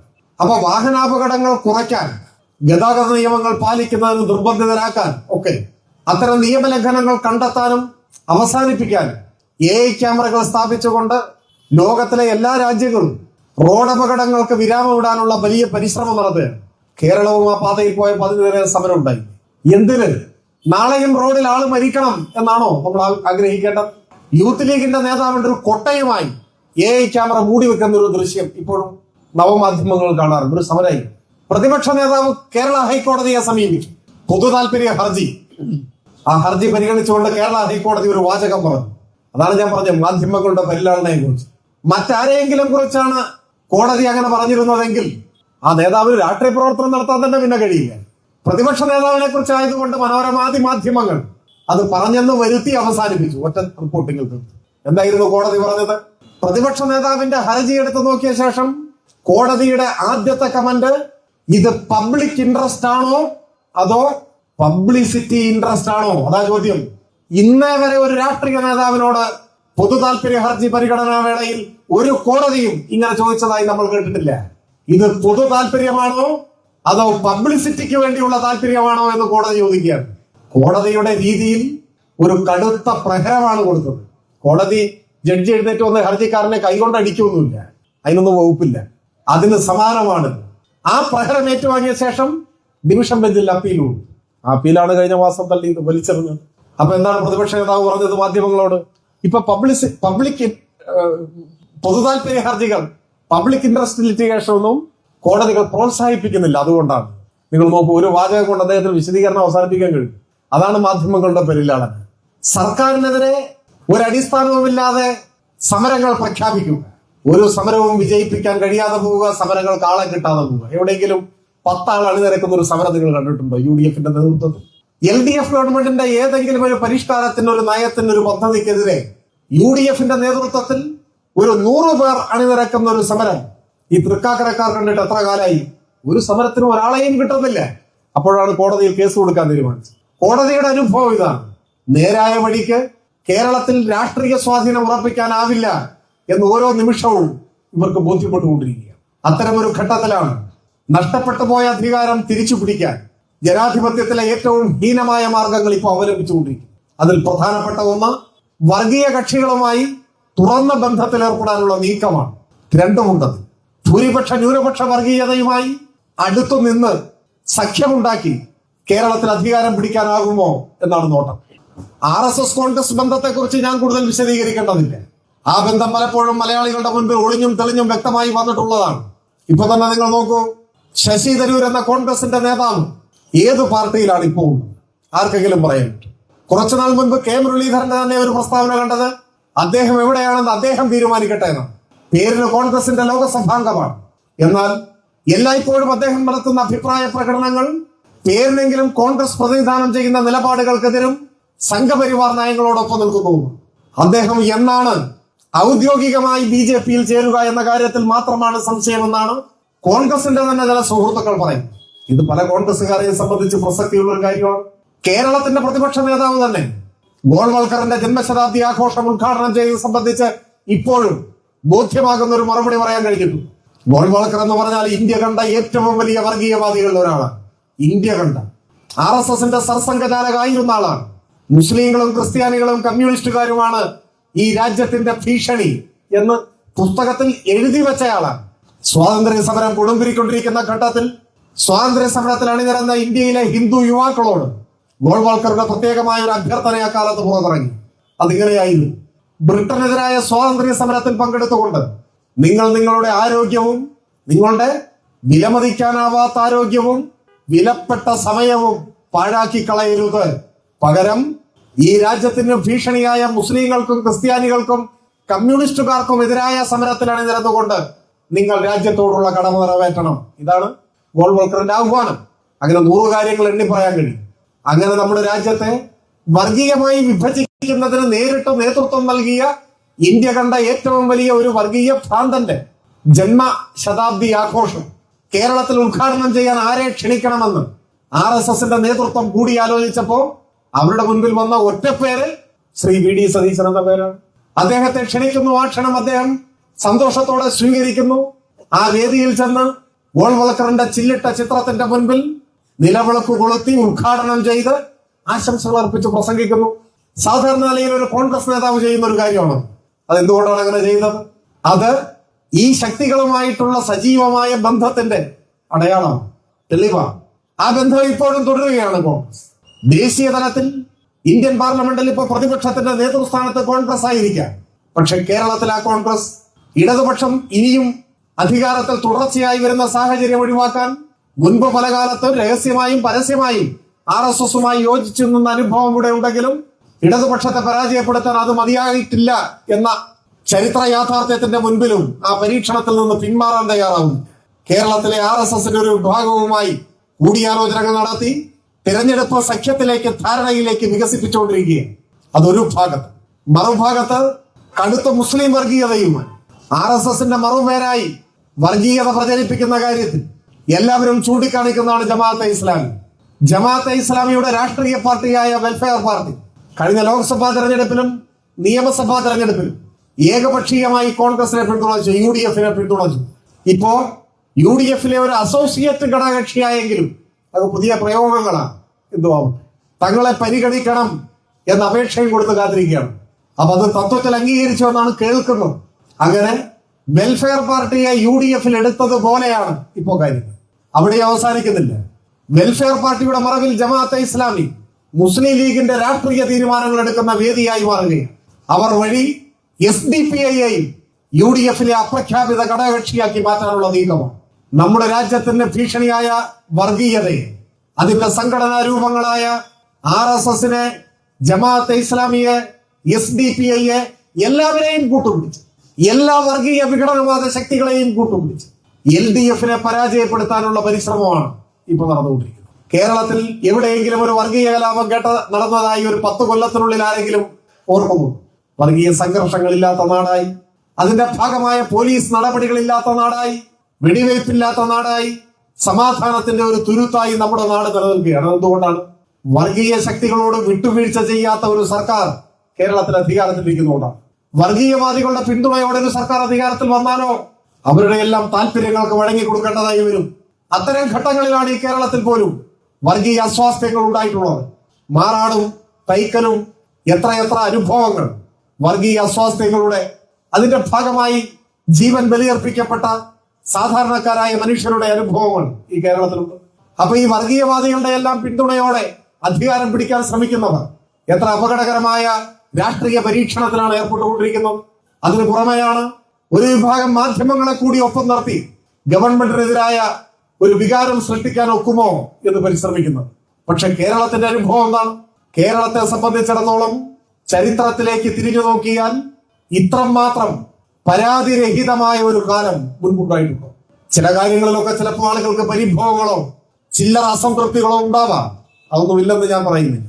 എന്നാൽ തീർത്തും പ്രതികൂലമായ ഒരു സാഹചര്യത്തെ എത്രമാത്രം ഭംഗിയായി കൈകാര്യം ചെയ്യുന്ന ഒരു ഗവൺമെന്റാണ് ഇപ്പൊ അധികാരത്തിലുള്ളത്. കേരളത്തെ ശ്വാസം മുട്ടിച്ചു കൊല്ലാനാണ് കേന്ദ്ര സർക്കാർ ശ്രമിച്ചുകൊണ്ടിരിക്കുന്നത്. നമുക്ക് അർഹതപ്പെട്ട ആനുകൂല്യങ്ങളെല്ലാം തടഞ്ഞു വെക്കും, കേന്ദ്ര വിഹിതം വെട്ടിക്കുറയ്ക്കും, കേരളത്തെ കൊള്ളയടിക്കും. ഇവിടെ നിന്നും 1 രൂപ വിവിധ ഇനത്തിൽ പിരിച്ചു കൊണ്ടുപോകുമ്പോൾ തിരിച്ച് കേന്ദ്ര ഗ്രാന്റായി നമുക്ക് കിട്ടുന്നത് 40 പൈസയിലും താഴെയാണ് എന്നാണ് ഒടുവിലത്തെ കണക്ക്. എന്നാൽ ബീഹാറിൽ നിന്ന് 1 രൂപ പിരിച്ചു കൊണ്ടുപോകുമ്പോൾ 7 രൂപയാണ് കേന്ദ്ര ഗ്രാന്റായി തിരികെ കിട്ടുന്നത്. ഉത്തർപ്രദേശിൽ നിന്ന് 1 രൂപ പിരിച്ചു കൊണ്ടുപോകുമ്പോൾ 3 രൂപയോളം തിരികെ കേന്ദ്ര വിഹിതമായി ലഭിക്കുന്നു. നമുക്ക് ഇവിടെ നിന്ന് പിരിച്ചു കൊണ്ടുപോകുന്നതിന് തത്തുല്യമായെങ്കിലും തരേണ്ടതല്ലേ? എന്നാൽ അതിന്റെ പകുതി പോലും നമുക്ക് തരുന്നില്ല. ഇതാണ് വിവേചനം. ബജറ്റ് അവതരിപ്പിക്കുമ്പോൾ കേരളത്തിന് നീക്കിവെക്കുന്ന വിഹിതം അരുണാചൽ പ്രദേശിന് നീക്കിവെച്ച വിഹിതവുമായി ഏതാണ്ട് തുല്യമാണ്. അരുണാചൽ പ്രദേശ് എന്ന് പറഞ്ഞാൽ എറണാകുളം ജില്ലയുടെ പകുതി ജനസംഖ്യയില്ലാത്ത ഒരു നാടാണ്. അതാണ് സാമി. കേരളത്തിലെ ഒരു ജില്ലയുടെ പകുതി പോലും ജനസംഖ്യയില്ലാത്ത ഒരു ഭൂപ്രദേശത്തിന് സംസ്ഥാനത്തിന്റെ പരിഗണനയൊക്കെ കൊടുക്കുന്ന ഭൂമിശാസ്ത്രപരമായ പ്രത്യേകതകളുടെ കൂടി അടിസ്ഥാനത്തിലാണ്. അങ്ങനെ ഒരു നാടിന് കൊടുക്കുന്ന പരിഗണനയാണ് കേരളത്തിന് തരുന്ന പരിഗണന. ഇങ്ങനെ കേരളത്തെ ശ്വാസം മുട്ടിച്ചു കൊല്ലാൻ ശ്രമിക്കുമ്പോഴും ഇവിടെ ദൈനംദിന ജീവിതം സ്തംഭിച്ചു പോകാത്ത വിധം അസാധാരണമായ ഫിനാൻസ് മാനേജ്മെന്റിലൂടെ കേരളത്തെ മുൻപോട്ട് നയിക്കുകയാണ്. ഇവിടെ പെൻഷൻ കൊടുക്കുന്നു. 1600 രൂപ പെൻഷൻ കൊടുക്കുന്ന മറ്റൊരു നാടും ഇന്ത്യയിലില്ല, കേരളം പോലെ. പ്രധാനമന്ത്രി ജനിച്ച ഗുജറാത്തിൽ ഇങ്ങനെ ഒരു പെൻഷൻ ഉണ്ട്. അതും 60 ലക്ഷം മനുഷ്യർക്കാണ്. 60 ലക്ഷം മനുഷ്യർക്ക് 1600 രൂപ പ്രതിമാസ പെൻഷൻ ഈ കേരളത്തിൽ ഇപ്പോഴും കൊടുക്കുന്നുവെന്നത് ഒരു ലോകാത്ഭുതമാണ്. ഉമ്മൻചാണ്ടി ഭരിക്കുമ്പോൾ കൊടുത്തിട്ടില്ലല്ലോ, ഇന്ത്യയിൽ എവിടെയും കൊടുക്കുന്നില്ലല്ലോ. കേന്ദ്രത്തിന്റെ ഈ സാമ്പത്തിക ഉപരോധത്തിന്റെ മുന്നിലും ഈ കേരളത്തിലല്ലേ നമ്മൾ കൊടുക്കുന്നു. കേരളത്തിലെ പള്ളിക്കൂടങ്ങളിൽ, ആശുപത്രികളിൽ വന്ന മാറ്റം ചെറിയ മാറ്റം. കേരളത്തിൽ വീടില്ലാത്ത മനുഷ്യർക്കെല്ലാം വീട് നിർമ്മിച്ചു കൊടുക്കുന്ന ലൈഫ് ഈ ഗവൺമെന്റിന്റെ കാലാവധി പൂർത്തിയാകുമ്പോഴേക്ക് 5 ലക്ഷം വീടുകളാണ്. ഇപ്പൊ 4 ലക്ഷം ഏതാണ്ട് നിർമ്മാണം പൂർത്തിയായി കൈമാറി കഴിഞ്ഞു. ഇനി 1 ലക്ഷം കൂടി നിർമ്മാണം പൂർത്തിയാക്കാനിരിക്കുന്നു. 5 ലക്ഷം വീടുകൾ. ഇതൊരു സർവ്വലോക റെക്കോർഡാണ്. ഇതിനു മുൻപ് ഇങ്ങനെ എവിടെയും ഉണ്ടായിട്ടില്ല. ഈ വരുന്ന നവംബർ 1 ഐതിഹാസികമായ ഒരു പ്രഖ്യാപനത്തിന് കേരളം സാക്ഷ്യം വഹിക്കാൻ പോകും. അത് മറ്റൊന്നുമല്ല, അതിദരിദ്രരില്ലാത്ത ആദ്യത്തെ ഇന്ത്യൻ സംസ്ഥാനമായി കേരളം മാറാൻ പോകുന്നു. അതാണ് പ്രത്യേകത. ഇപ്പൊ തന്നെ ചില കാര്യങ്ങളിൽ ആ റെക്കോർഡ് നമുക്കുണ്ട്. ഇപ്പൊ സമ്പൂർണ്ണ വെളിയുടെ വിസർജന വിമുക്ത സംസ്ഥാനം എന്ന് വെച്ചാൽ എല്ലാ വീടുകളിലും ടോയ്ലറ്റ് ഉള്ള ഇന്ത്യയിലെ ഏക സംസ്ഥാനം കേരളം, നമ്മുടെ കേരളം. ഈ ഗവൺമെന്റിന്റെ കീഴിലുണ്ടായ നേട്ടമാണ്. കേരളത്തിലെ കണക്കെടുത്ത് നോക്കിയപ്പോ കുറച്ചു വീടുകളിൽ മാത്രമാണ് ടോയ്ലറ്റ് ഇല്ലാത്തത്, എന്നാലും കുറച്ചുണ്ടായിരുന്നു. അവിടെയും ടോയ്ലറ്റ് നിർമ്മിക്കാനുള്ള പദ്ധതി ആവിഷ്കരിച്ച് അത് പൂർത്തിയാക്കി. ഇപ്പൊ കേരളത്തിൽ എല്ലാ വീടുകളിലും ടോയ്ലറ്റ് ഉണ്ട്. അപ്പൊ ചിലത് ആലോചിക്കും, ഇതിലെന്താണ് ഇത്ര പ്രത്യേകത? നമുക്ക് പ്രത്യേകത ചിലപ്പോൾ തോന്നില്ല. എന്നാൽ നമ്മുടെ രാജ്യത്തിന്റെ സ്ഥിതി എന്താണ് അതാലോചിക്കണം. ഉത്തരേന്ത്യയിൽ എത്ര ശതമാനമാണിത്? പ്രധാനമന്ത്രിയുടെ നാട്ടിൽ ഗണ്യമായൊരു വിഭാഗം ജനങ്ങൾ ഇപ്പോഴും റെയിൽ പാളത്തെയാണ് ആശ്രയിക്കുന്നത്. തീവണ്ടിയുടെ സമയം നോക്കണം. രാവിലെ 5 മണിക്കൂർ തീവണ്ടി പോയാൽ അടുത്ത തീവണ്ടി 5:30 അരമണിക്കൂറാണ് ടോയ്ലറ്റിൽ പോകാനുള്ള സമയം. ആ സമയത്താണ് പോവുക. റെയിൽ പാളത്തിൽ പ്രാഥമിക കൃത്യങ്ങൾ നിർവഹിക്കേണ്ടി വരുന്ന ഒരു ജനതയാണ് 2025 ഉത്തരേന്ത്യയിലെ ഗണ്യമായ ഒരു ഭാഗം ജനങ്ങൾ. അവിടെയാണ് കേരളത്തിന്റെ പ്രത്യേകത. സമ്പൂർണ്ണ വൈദ്യുതീകരണം യാഥാർത്ഥ്യമായ ഇന്ത്യയിലെ ആദ്യ സംസ്ഥാനം ഈ കേരളമാണ്. കേരളം കണ്ട് നമ്മുടെ രാജ്യം മുഴുവൻ ഇങ്ങനെയായിരിക്കും ആരും ധരിക്കരുത്. ഇതൊരു പ്രത്യേക നാടാണ്. കുറച്ചു നാൾ മുൻപ് ഇന്ത്യൻ പ്രസിഡന്റ് തെരഞ്ഞെടുക്കപ്പെട്ട ഘട്ടത്തിൽ ദ്രൗപദി മുർമു ഇന്ത്യൻ പ്രസിഡന്റായി തെരഞ്ഞെടുക്കപ്പെടുന്ന ആ ഘട്ടത്തിൽ മാതൃഭൂമി ദിനപത്രത്തിൽ ഒരു വാർത്ത പ്രാധാന്യത്തോടെ വന്നു. വാർത്തയുടെ തലക്കെട്ട് നാടിന്റെ വെളിച്ചമായി മുർമു എന്ന ഒറ്റവായി. പെട്ടെന്ന് ഞാൻ കരുതി ആലങ്കാരികമായ ഒരു തലക്കെട്ടായിരിക്കും. ഇപ്പൊ പത്രങ്ങളുടെ എല്ലാ രീതി അങ്ങനെയായിട്ടുണ്ട്. തലക്കെട്ടുകൾ ആലങ്കാരികമായിട്ടാണ് പലപ്പോഴും കൊടുക്കുക. അതൊക്കെ പത്രപ്രവർത്തനത്തിന്റെ രംഗത്ത് വരുന്ന ചില മാറ്റങ്ങളാണ്. അത് ആവട്ടെ. അപ്പൊ രാജ്യത്തിന്റെ പ്രസിഡന്റായി ദ്രൗപദി മുർമു തെരഞ്ഞെടുക്കപ്പെട്ടപ്പോ ആലങ്കാരികമായ ഒരു പ്രയോഗം നടത്തിയതായിരിക്കും, നാടിന്റെ വെളിച്ചമായി മുർമു എന്ന് പറഞ്ഞത് അതായിരിക്കും എന്ന് കരുതി. പക്ഷെ അല്ല, വാർത്ത വായിച്ചപ്പോൾ ആലങ്കാരികതൊന്നുമല്ല. പിന്നെന്താണ്? ദ്രൗപദി മുർമു എന്ന ഇന്ത്യയുടെ പ്രസിഡന്റ്, അവരുടെ നാട്ടിൽ വൈദ്യുതി ഇല്ല, ഇലക്ട്രിസിറ്റി ഇല്ല. അപ്പൊ ഇവർ പ്രസിഡന്റായി തെരഞ്ഞെടുക്കപ്പെട്ടപ്പോ ആ നാടിനൊരു പ്രത്യേക പരിഗണന നൽകി അങ്ങോട്ടേക്ക് വൈദ്യുതി എത്തിച്ചു. അപ്പൊ അങ്ങനെ ചില പ്രത്യേക പ്രവർത്തനമൊക്കെ നടക്കും. ഇപ്പൊ ഇന്ത്യൻ പ്രസിഡന്റ് ഇവിടെ എവിടെയെങ്കിലും വരുന്നുണ്ടെങ്കിൽ അവിടുത്തെ റോഡൊക്കെ കാണാൻ പെട്ടെന്ന് അങ്ങ് ശരിയാക്കും. അതിന് പ്രത്യേക ഫണ്ടൊക്കെ കൊടുത്ത് അങ്ങനെ ചെയ്യുന്ന ചില പ്രവർത്തനങ്ങളൊക്കെ കാണും. അപ്പൊ പ്രസിഡന്റായി ദ്രൗപദി മുർമു തെരഞ്ഞെടുക്കപ്പെട്ടപ്പോ ആ നാട്ടിൽ വൈദ്യുതി എത്തിക്കാൻ അധികൃതർ തീരുമാനിച്ചു. അപ്പൊ ഇലക്ട്രിക് പോസ്റ്റുകളൊക്കെ സ്ഥാപിച്ചു, ലൈൻ വലിച്ചു. അങ്ങനെ ആദ്യമായിട്ട് ആ ഗ്രാമത്തിൽ വൈദ്യുതി എത്തി. ആളുകൾക്ക് അതൊരു ഭയങ്കര അത്ഭുതമായിരുന്നു. സ്വിച്ചിട്ടാൽ കത്തുന്ന വിളക്ക് ആദ്യമായിട്ട് കാണുകയാണ് അവർ. അതിന്റെ വെളിച്ചമൊക്കെ വന്നപ്പോൾ ആളുകളൊക്കെ ഒത്തുകൂടി ആ നാട്ടിലൊരു വലിയ ആഘോഷമായിട്ട് അത് മാറി. ആദ്യമായി വൈദ്യുതി ദീപം കാണും, വൈദ്യുതിയുടെ വെളിച്ചം കാണും. അതാണ് ഇന്ത്യ. മനസ്സിലായി?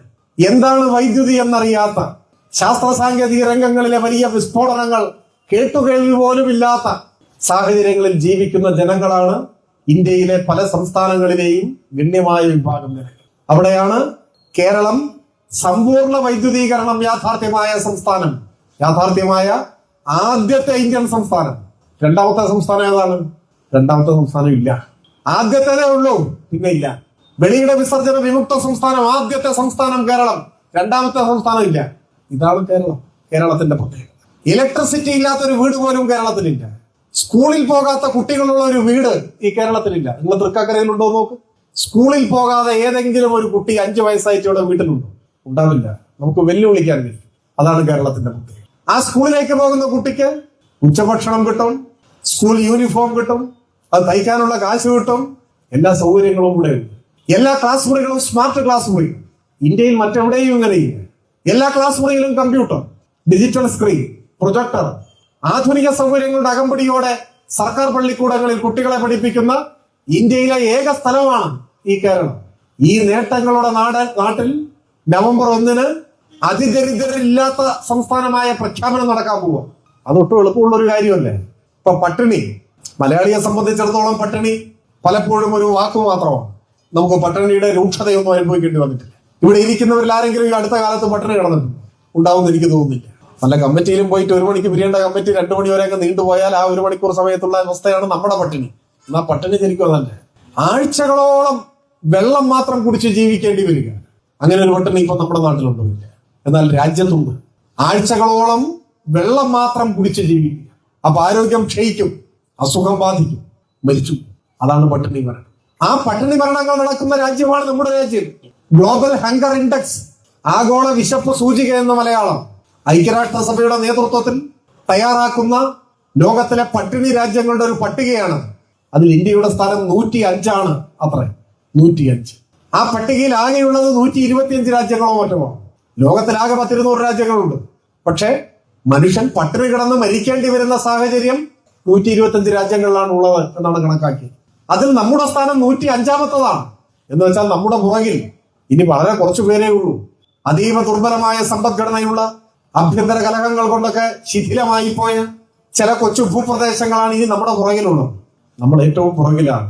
മനുഷ്യൻ പട്ടിണി കിടന്ന് മരിക്കേണ്ടി വരുന്ന ഒരു രാജ്യമാണ് ഇപ്പോഴും നമ്മുടെ രാജ്യം.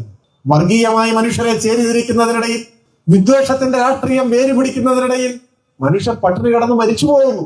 അവരെ കുറിച്ച് ചിന്തിക്കാൻ കോർപ്പറേറ്റുകളുടെ കാൽക്കൽ രാജ്യഭാരം അടിയറ വെച്ച ഗവൺമെന്റുകൾക്ക് സാധിക്കുന്നേയില്ല. അതിൽ നിന്നും നമ്മൾ വേറിട്ട് നിൽക്കുകയാണ്. പക്ഷെ എന്നിട്ടും LDFന്റെ ഗവൺമെന്റ് ഒരു പരിശോധന നടത്താൻ തീരുമാനിച്ചു. കേരളത്തിൽ പട്ടിണി പാവങ്ങളായി ആരെങ്കിലും ഉണ്ടോ എന്നൊരു പരിശോധന. അങ്ങനെ പരിശോധന നടത്തിയപ്പോഴാണ് നമുക്ക് കണ്ടുപിടിക്കാൻ പറ്റിയത്, ഉത്തരേന്ത്യയിലേതുപോലെയുള്ള പട്ടിണി ഇവിടെ ഇല്ലെങ്കിലും അതീവ ദരിദ്രാവസ്ഥയിൽ കഴിയുന്ന കുറച്ചുപേർ ഇവിടെയുണ്ട്. അവർ പട്ടിണിയൊന്നും കിടക്കുന്നുണ്ടാവില്ല, പക്ഷെ വളരെ ദാരിദ്ര്യമായ ജീവിത സാഹചര്യമാണ്. ഇപ്പൊ ചിലപ്പോൾ കുടുംബനാഥന് അസുഖം വന്ന് കിടപ്പിലായി പോയിട്ടുണ്ടാവും, അപകടം പറ്റി കിടപ്പിലായി പോയിട്ടുണ്ടാവും, കിടപ്പ് രോഗിയായി മാറിക്കാണും. വീട്ടിൽ മറ്റാർക്കും വരുമാനം ഉണ്ടാവില്ല. അപ്പോ വലിയ പ്രതിസന്ധിയെ നേരിടേണ്ടതായിട്ട് വരും. അങ്ങനെയുള്ള പല കാരണങ്ങളാൽ അതീവ ദരിദ്രാവസ്ഥയിലുള്ള കുറച്ചു പേർ നമ്മുടെ കേരളത്തിൽ. മൊത്തം കണക്കെടുത്ത് നോക്കിയപ്പോൾ ഒരു പഞ്ചായത്തിൽ, ഒരു മുനിസിപ്പാലിറ്റിയിലൊക്കെ ഒരു ഏകദേശം 10-60 പേര് വരും എന്നാണ് കണക്ക്. സംസ്ഥാനത്താകെ എടുക്കുമ്പോൾ 65,000-ഓളം പേർ വളരെ ദരിദ്രമായ ജീവിത സാഹചര്യങ്ങളിൽ കഴിയുന്നു എന്നാണ്. നമ്മുടെ ചുറ്റുപാട് ചിലപ്പോൾ ഉണ്ടാവും ഏതെങ്കിലും ഒരു കുടുംബം, അവരെയൊക്കെ കണ്ടെത്താൻ കഴിയണം. അവരെയെല്ലാം ചേർത്ത് പിടിക്കാനും കഴിയാവുന്ന സഹായങ്ങൾ ചെയ്യാനും അവരെയും നമ്മളെ പോലെ സാധാരണ ജീവിതം നയിക്കുന്നവരാക്കി മാറ്റാനുമുള്ള ഉത്തരവാദിത്വം നമുക്കുണ്ട് എന്നുകൂടി സാന്ദർഭികമായി ഞാൻ ഓർമ്മിപ്പിക്കും. ഏതായാലും നമ്മുടെ ഗവൺമെന്റ് ഇതെല്ലാം സംബന്ധിച്ച് കൃത്യമായ കണക്കെടുത്തതിന് ശേഷം ദത്തെടുക്കുന്നത് പോലെ ഈ കുടുംബങ്ങളുടെ സാധാരണ ജീവിതം ഉറപ്പുവരുത്താനുള്ള ഉത്തരവാദിത്വം സർക്കാർ ഏറ്റെടുക്കണം എന്നാണ് തീരുമാനിച്ചിട്ടുള്ളത്. അവർക്ക് സ്ഥിര വരുമാനം കണ്ടെത്താൻ സഹായിക്കണം, അവരെ പിന്തുണയ്ക്കണം, വിവിധ ക്ഷേമ പദ്ധതികളുടെ പരിധിയിൽ അവരെ കൊണ്ടുവരണം. അങ്ങനെ അവർക്ക് പട്ടിണി കിടക്കേണ്ട സാഹചര്യം ഉണ്ടാവരുത്, ന്യായമായ ചികിത്സ ലഭിക്കാനുള്ള സാഹചര്യങ്ങൾ ഉണ്ടാവണം. ഇങ്ങനെയെല്ലാമുള്ള ജീവിത സൗകര്യങ്ങൾ ഒരുക്കി കൊടുക്കണമെന്നാണ് തീരുമാനിച്ചത്. അത് യാഥാർത്ഥ്യമാക്കുന്നതിനാണ് പദ്ധതി. അതിന്റെ പ്രഖ്യാപനമാണ് നവംബർ 1 വരാൻ പോകും. അതിദരിദ്രരില്ലാത്ത ആദ്യത്തെ ഇന്ത്യൻ സംസ്ഥാനമായി കേരളം മാറാൻ പോകുന്നു. എന്ന് വെച്ചാൽ കമ്മ്യൂണിസ്റ്റുകാർ നാട് ഭരിക്കുമ്പോൾ വിശന്ന വയറുമായി നിരാശാഭരിതനായ ഒരാൾ പോലും ഈ നാട്ടിൽ ഉണ്ടാവരുത് എന്ന ദൃഢനിശ്ചയമാണ്, വാശിയോടുകൂടിയ രാഷ്ട്രീയ തീരുമാനമാണ് ലക്ഷ്യം കാണാൻ പോകുന്നത്. ഇപ്പോൾ കഴിഞ്ഞ ദിവസം ചൈനയിൽ നിന്നൊരു ഡെലിഗേഷൻ തിരുവനന്തപുരത്ത്, അത് വളരെ അത്ഭുതത്തോടെയാണ് കേരളത്തിലെ ഈ മാറ്റം നിങ്ങൾ എങ്ങനെ ഇത് യാഥാർത്ഥ്യമാക്കി എന്നാണ് നമ്മളോടത് അന്വേഷിച്ചത്. കാരണം ചൈന ഇപ്പോഴാണ് ഈ നേട്ടം കൈവരിച്ചത്. സോഷ്യലിസ്റ്റ് ചൈന തങ്ങൾ സോഷ്യലിസ്റ്റ് ആകുന്നതിനുള്ള ആദ്യ പടി എന്നോണം അതിദരിദ്രരില്ലാത്ത രാജ്യമായി ചൈനയെ മാറ്റുകയാണ് ആദ്യ പടി എന്നവർ ഏറെക്കാലം മുൻപേ പ്രഖ്യാപിച്ചു. ഇപ്പോഴാണ് അവർക്ക് ആ ലക്ഷ്യം നേടാൻ കഴിയുന്നത്. അപ്പൊ അവർ വളരെ ആശ്ചര്യത്തോടെയാണ് ഇന്ത്യയിലെ ഒരു സംസ്ഥാനം ലോകത്തിലെ പട്ടിണി രാജ്യങ്ങളുടെ പട്ടികയിൽ 105-ാം സ്ഥാനത്ത് നിൽക്കുന്ന ഒരു രാജ്യത്തെ ഒരു സംസ്ഥാനം ദരിദ്രരില്ലാത്ത സംസ്ഥാനമായി മാറുന്നു എന്ന വിസ്മയത്തോടെയാണ് വിദേശ രാജ്യങ്ങൾ, അവിടുത്തെ പ്രതിനിധികൾ കേരളത്തെ കുറിച്ച് പഠിക്കാൻ വരുന്നത്. ലോകം മുഴുവൻ ശ്രദ്ധിക്കുന്ന നേട്ടമായി ഇത് മാറുകയാണ്. ഇപ്പൊ ശിശുമരണ നിരക്കിന്റെ കാര്യത്തിൽ അമേരിക്കയെയും നമ്മൾ പിന്നിലാക്കി എന്ന് കഴിഞ്ഞ ദിവസം വാർത്ത വന്നു. ഇത്തരം നേട്ടങ്ങളുമായി നമ്മുടെ നാട് മുൻപോട്ട് പോവുകയാണ്. ഇന്ന് ഇങ്ങോട്ട് ഈ യോഗത്തിൽ പങ്കെടുക്കാൻ വേണ്ടി ഞാൻ വരുമ്പോ നാളത്തെ പത്രത്തിൽ കൊടുക്കേണ്ട വാർത്തകളെ സംബന്ധിച്ചെല്ലാം പരിശോധിച്ചപ്പോ കർണാടകയിലെ മന്ത്രി, കർണാടക ആരാ ഭരിക്കുന്നു ഓർത്തോളം, കർണാടകയിലെ മന്ത്രി കേരളത്തിലെ സാഹചര്യങ്ങളെല്ലാം കണ്ട് മനസ്സിലാക്കിയ ശേഷം പ്രസംഗിച്ചിരിക്കുന്നു. ഇന്ന് നമ്മുടെ യോഗം തുടങ്ങുന്നതിന് കുറച്ച് മുമ്പ് എന്താണ് പ്രസംഗം? കേരളം ഇന്ത്യയിലെ മാതൃകാ സംസ്ഥാനമാണ് എന്നാണ് അദ്ദേഹത്തിന്റെ വാചകം. മാതൃകാ സംസ്ഥാനമാണ് എന്ന് വെച്ചാൽ കണ്ടുപിടിക്കേണ്ട സംസ്ഥാനമാണ് എന്ന് കേരളത്തിലെ കോൺഗ്രസുകാരും പ്രതിപക്ഷ നേതാവും പറയുന്നത് നമ്മൾ കണക്കിലെടുക്കണ്ട. അത് ആയുസ്സർദ്ധയ്ക്ക് മുൻപ് ഇനി ഒരിക്കലും കേരള നിയമസഭാ മന്ദിരത്തിന്റെ അകത്തളങ്ങളിലേക്ക് അധികാരത്തിന്റെ കമ്പടിയോടെ കടന്നു വരാനാവില്ല എന്ന യാഥാർത്ഥ്യം തിരിച്ചറിയുമ്പോഴുള്ള മനോവിഭ്രാന്തിയിൽ നിന്നുണ്ടാവുന്ന ചില പ്രഖ്യാപനങ്ങളും ജൽപ്പനങ്ങളും ഒക്കെയാണ്. എന്നാൽ കർണാടകയിലെ മന്ത്രി ഇവിടെ ഒന്ന് കാര്യങ്ങളൊക്കെ കണ്ടിട്ട് പറയുന്നു, ഇത് ഒരു മാതൃകാ സംസ്ഥാനമാണ്, കേരളത്തെ അഭിനന്ദിക്കേണ്ടതാണ്. കേന്ദ്രം ഇങ്ങനെ തകർക്കാൻ ശ്രമിക്കുമ്പോഴും ധീരമായി ചെറുത്തുനിന്ന് മാതൃകയാവാൻ കേരളത്തിന് കഴിയുന്നു, അതിൽ അഭിനന്ദിക്കേണ്ടതാണ് കേരളത്തെ എന്ന് നമ്മുടെ അടുത്ത കർണാടകയിലെ മന്ത്രി ഇവിടെ വന്ന് കാര്യങ്ങളെല്ലാം കണ്ട് മനസ്സിലാക്കിയിട്ട് പ്രസംഗിച്ചതാണ്. ഇത് നമ്മുടെ നാട്ടിലെ കോൺഗ്രസുകാരിലും കാര്യഗൗരവമുള്ള ആളുകൾക്ക് തിരിച്ചറിയാൻ കഴിയുന്നുണ്ട്. ഇപ്പൊ ചില ആളുകൾ ചിരിക്കുകയാണ്, കോൺഗ്രസിലോ കാര്യഗൗരവമുള്ളവരോ എന്നാണ്. വളരെ അപൂർവം കുറച്ചു പേര് കോൺഗ്രസിലും കാര്യഗൗരവമുള്ളവരും ഉണ്ട് എന്ന് നമ്മൾ കണ്ടോളോ. എല്ലാവരും, ഞാൻ ആരുടെയും പേര് പറയുന്നില്ല, ചിലരെ പോലെ അല്ല എന്ന് പറയാനാണ് ഞാൻ ഉദ്ദേശിച്ചത്, നിങ്ങൾ ഊഹിച്ചാൽ മതി. അതുകൊണ്ടാണ് കുറച്ചു നാളുകൾക്ക് മുൻപ് തിരുവനന്തപുരം DCC പ്രസിഡന്റിനെ കോൺഗ്രസിൽ നിന്ന് പുറത്താക്കിയെന്നും അതല്ല അദ്ദേഹത്തോട് രാജിവെക്കാൻ പറഞ്ഞ് രാജിവെപ്പിച്ചു എന്നും ഒക്കെ പറയുണ്ടായി. എന്താ പ്രശ്നം? സംസ്ഥാനത്ത് പൊതുവെ അറിയപ്പെടുന്ന ഒരു നേതാവായിരുന്നു തിരുവനന്തപുരം DCC പ്രസിഡന്റ് പാലോട് രവി. എന്താണ് അദ്ദേഹത്തിന്റെ പ്രശ്നം? അദ്ദേഹം ഒരു മണ്ഡലം പ്രസിഡന്റുമായി ടെലിഫോണിൽ സംസാരിക്കുന്ന സംഭാഷണം പുറത്തായി. ഇപ്പൊ ചില ടെലിഫോൺ സംഭാഷണങ്ങൾ പുറത്താകുന്നൊക്കെയാണ് നാട്ടിലാകെ ചർച്ച. ഞാൻ അത്തരം കാര്യങ്ങളിലേക്കൊന്നും ഇപ്പൊ ഏതായാലും ലോറൻസ് അനുസ്മരണത്തിൽ കടന്നു പോകുന്നില്ല. ഈ സംഭാഷണം അങ്ങനത്തെ സംഭാഷണമല്ല. ഈ സംഭാഷണം എന്താണ്? അദ്ദേഹം മണ്ഡലം പ്രസിഡന്റുമായിട്ട് കോൺഗ്രസ് പ്രവർത്തനത്തെ സംബന്ധിച്ച് ഇങ്ങനെ പറയുകയാണ്. അപ്പൊ വളരെ നിരാശയോടുകൂടി അദ്ദേഹം പറയാണ്, അടുത്ത തെരഞ്ഞെടുപ്പിലും ഈ ഇടതുപക്ഷം തന്നെ വരും അധികാരത്തിൽ, അത് കഴിഞ്ഞാൽ കോൺഗ്രസിന്റെ സ്ഥിതി എന്താവും അദ്ദേഹം പറയുന്നുണ്ട്. അദ്ദേഹം ഉപയോഗിച്ച വാക്ക്, അത് കഴിഞ്ഞാൽ കോൺഗ്രസ് എടുക്കാച്ചരക്കായി മാറും. അതാണ് വാക്ക്, എന്റെ വാക്കല്ല. തിരുവനന്തപുരം DCC പ്രസിഡന്റ് മണ്ഡലം പ്രസിഡന്റുമായിട്ടുള്ള ഒരു സ്വകാര്യ ടെലിഫോൺ സംഭാഷണത്തിൽ, ഇതിനോടകം പുറത്തു വന്ന സംഭാഷണത്തിൽ അദ്ദേഹം പറയുകയാണ്, കാര്യങ്ങളുടെ പോക്ക് ഇങ്ങനെയൊക്കെയാണെങ്കിൽ അടുത്ത തെരഞ്ഞെടുപ്പിലും ഇടതുപക്ഷം തന്നെ വരും, അത് കഴിഞ്ഞാൽ കോൺഗ്രസിന്റെ സ്ഥിതി എടുക്കാച്ചരക്കായി മാറും. അപ്പൊ അദ്ദേഹത്തെ കോൺഗ്രസ് നിന്ന് പുറത്താക്കിയിട്ട് വല്ല കാര്യമുള്ളൂ. സത്യം പറയുന്നവരെയൊക്കെ പുറത്താക്കി കഴിഞ്ഞാൽ സത്യമില്ലാതാവില്ല, യാഥാർത്ഥ്യമില്ലാതാവില്ല. ഒരു മൂന്നാം ഊഴത്തിന് അനുകൂലമായ സാഹചര്യം ഇവിടെ ഉണ്ട് എന്ന് ഒരു ദുർബല നിമിഷത്തിലാണെങ്കിലും മുല്ലപ്പള്ളി രാമചന്ദ്രൻ ഏതാനും മാസങ്ങൾക്ക് മുൻപ് പരസ്യമായിട്ടാണ് പറഞ്ഞത്. കോൺഗ്രസുകാരിൽ പലരും ഈ യാഥാർത്ഥ്യം തിരിച്ചറിയുന്നവരാണ്. അതുകൊണ്ട് തന്നെ രാഷ്ട്രീയമായ സമനില തെറ്റിയതിന്റെ ഭാഗമായി പല വിഭ്രാന്തികളും പലരും പുറപ്പെടുവിച്ചുകൊണ്ടേയിരിക്കുന്നുണ്ട്. കഴിഞ്ഞ ദിവസം പ്രതിപക്ഷ നേതാവിന് നിയമസഭയിൽ മാപ്പ് പറയേണ്ടി വന്നത് അങ്ങനെ ഒരു വിഭ്രാന്തിയുടെ ഘട്ടത്തിൽ പറഞ്ഞു പോയ വാക്കുകളുടെ പേരിലാണ്. രാഷ്ട്രീയ സമനില തെറ്റുക എന്ന യാഥാർത്ഥ്യമാണ് ഇപ്പോൾ കോൺഗ്രസിലെ നേതാക്കന്മാർ നേരിട്ടുകൊണ്ടേയിരിക്കുന്നത്. ഞാൻ കൂടുതൽ ദീർഘിപ്പിക്കുന്നില്ല. പറഞ്ഞു വന്നത്, കേരളം കൂടുതൽ കരുത്തോടെ നിലനിൽക്കേണ്ടത് നമ്മുടെ രാജ്യത്തെ സംബന്ധിച്ചിടത്തോളം ഒരാവശ്യമാണ്. വിദ്വേഷത്തിന്റെ രാഷ്ട്രീയത്തിന്റെ മുൻപിൽ ഇന്ത്യ പൂർണ്ണമായും മുട്ടുമടക്കില്ല എന്ന് നമ്മുടെ രാജ്യത്തെമ്പാടുമുള്ള മതനിരപേക്ഷവാദികളെ ബോധ്യപ്പെടുത്താൻ കേരളം കരുത്തോടെ നിലനിൽക്കണം. ഒരു രാജ്യത്തിന്റെ പ്രതിരോധമായി ഒരു സംസ്ഥാനം ധീരമായി ഇവിടെ നിലനിൽക്കണം.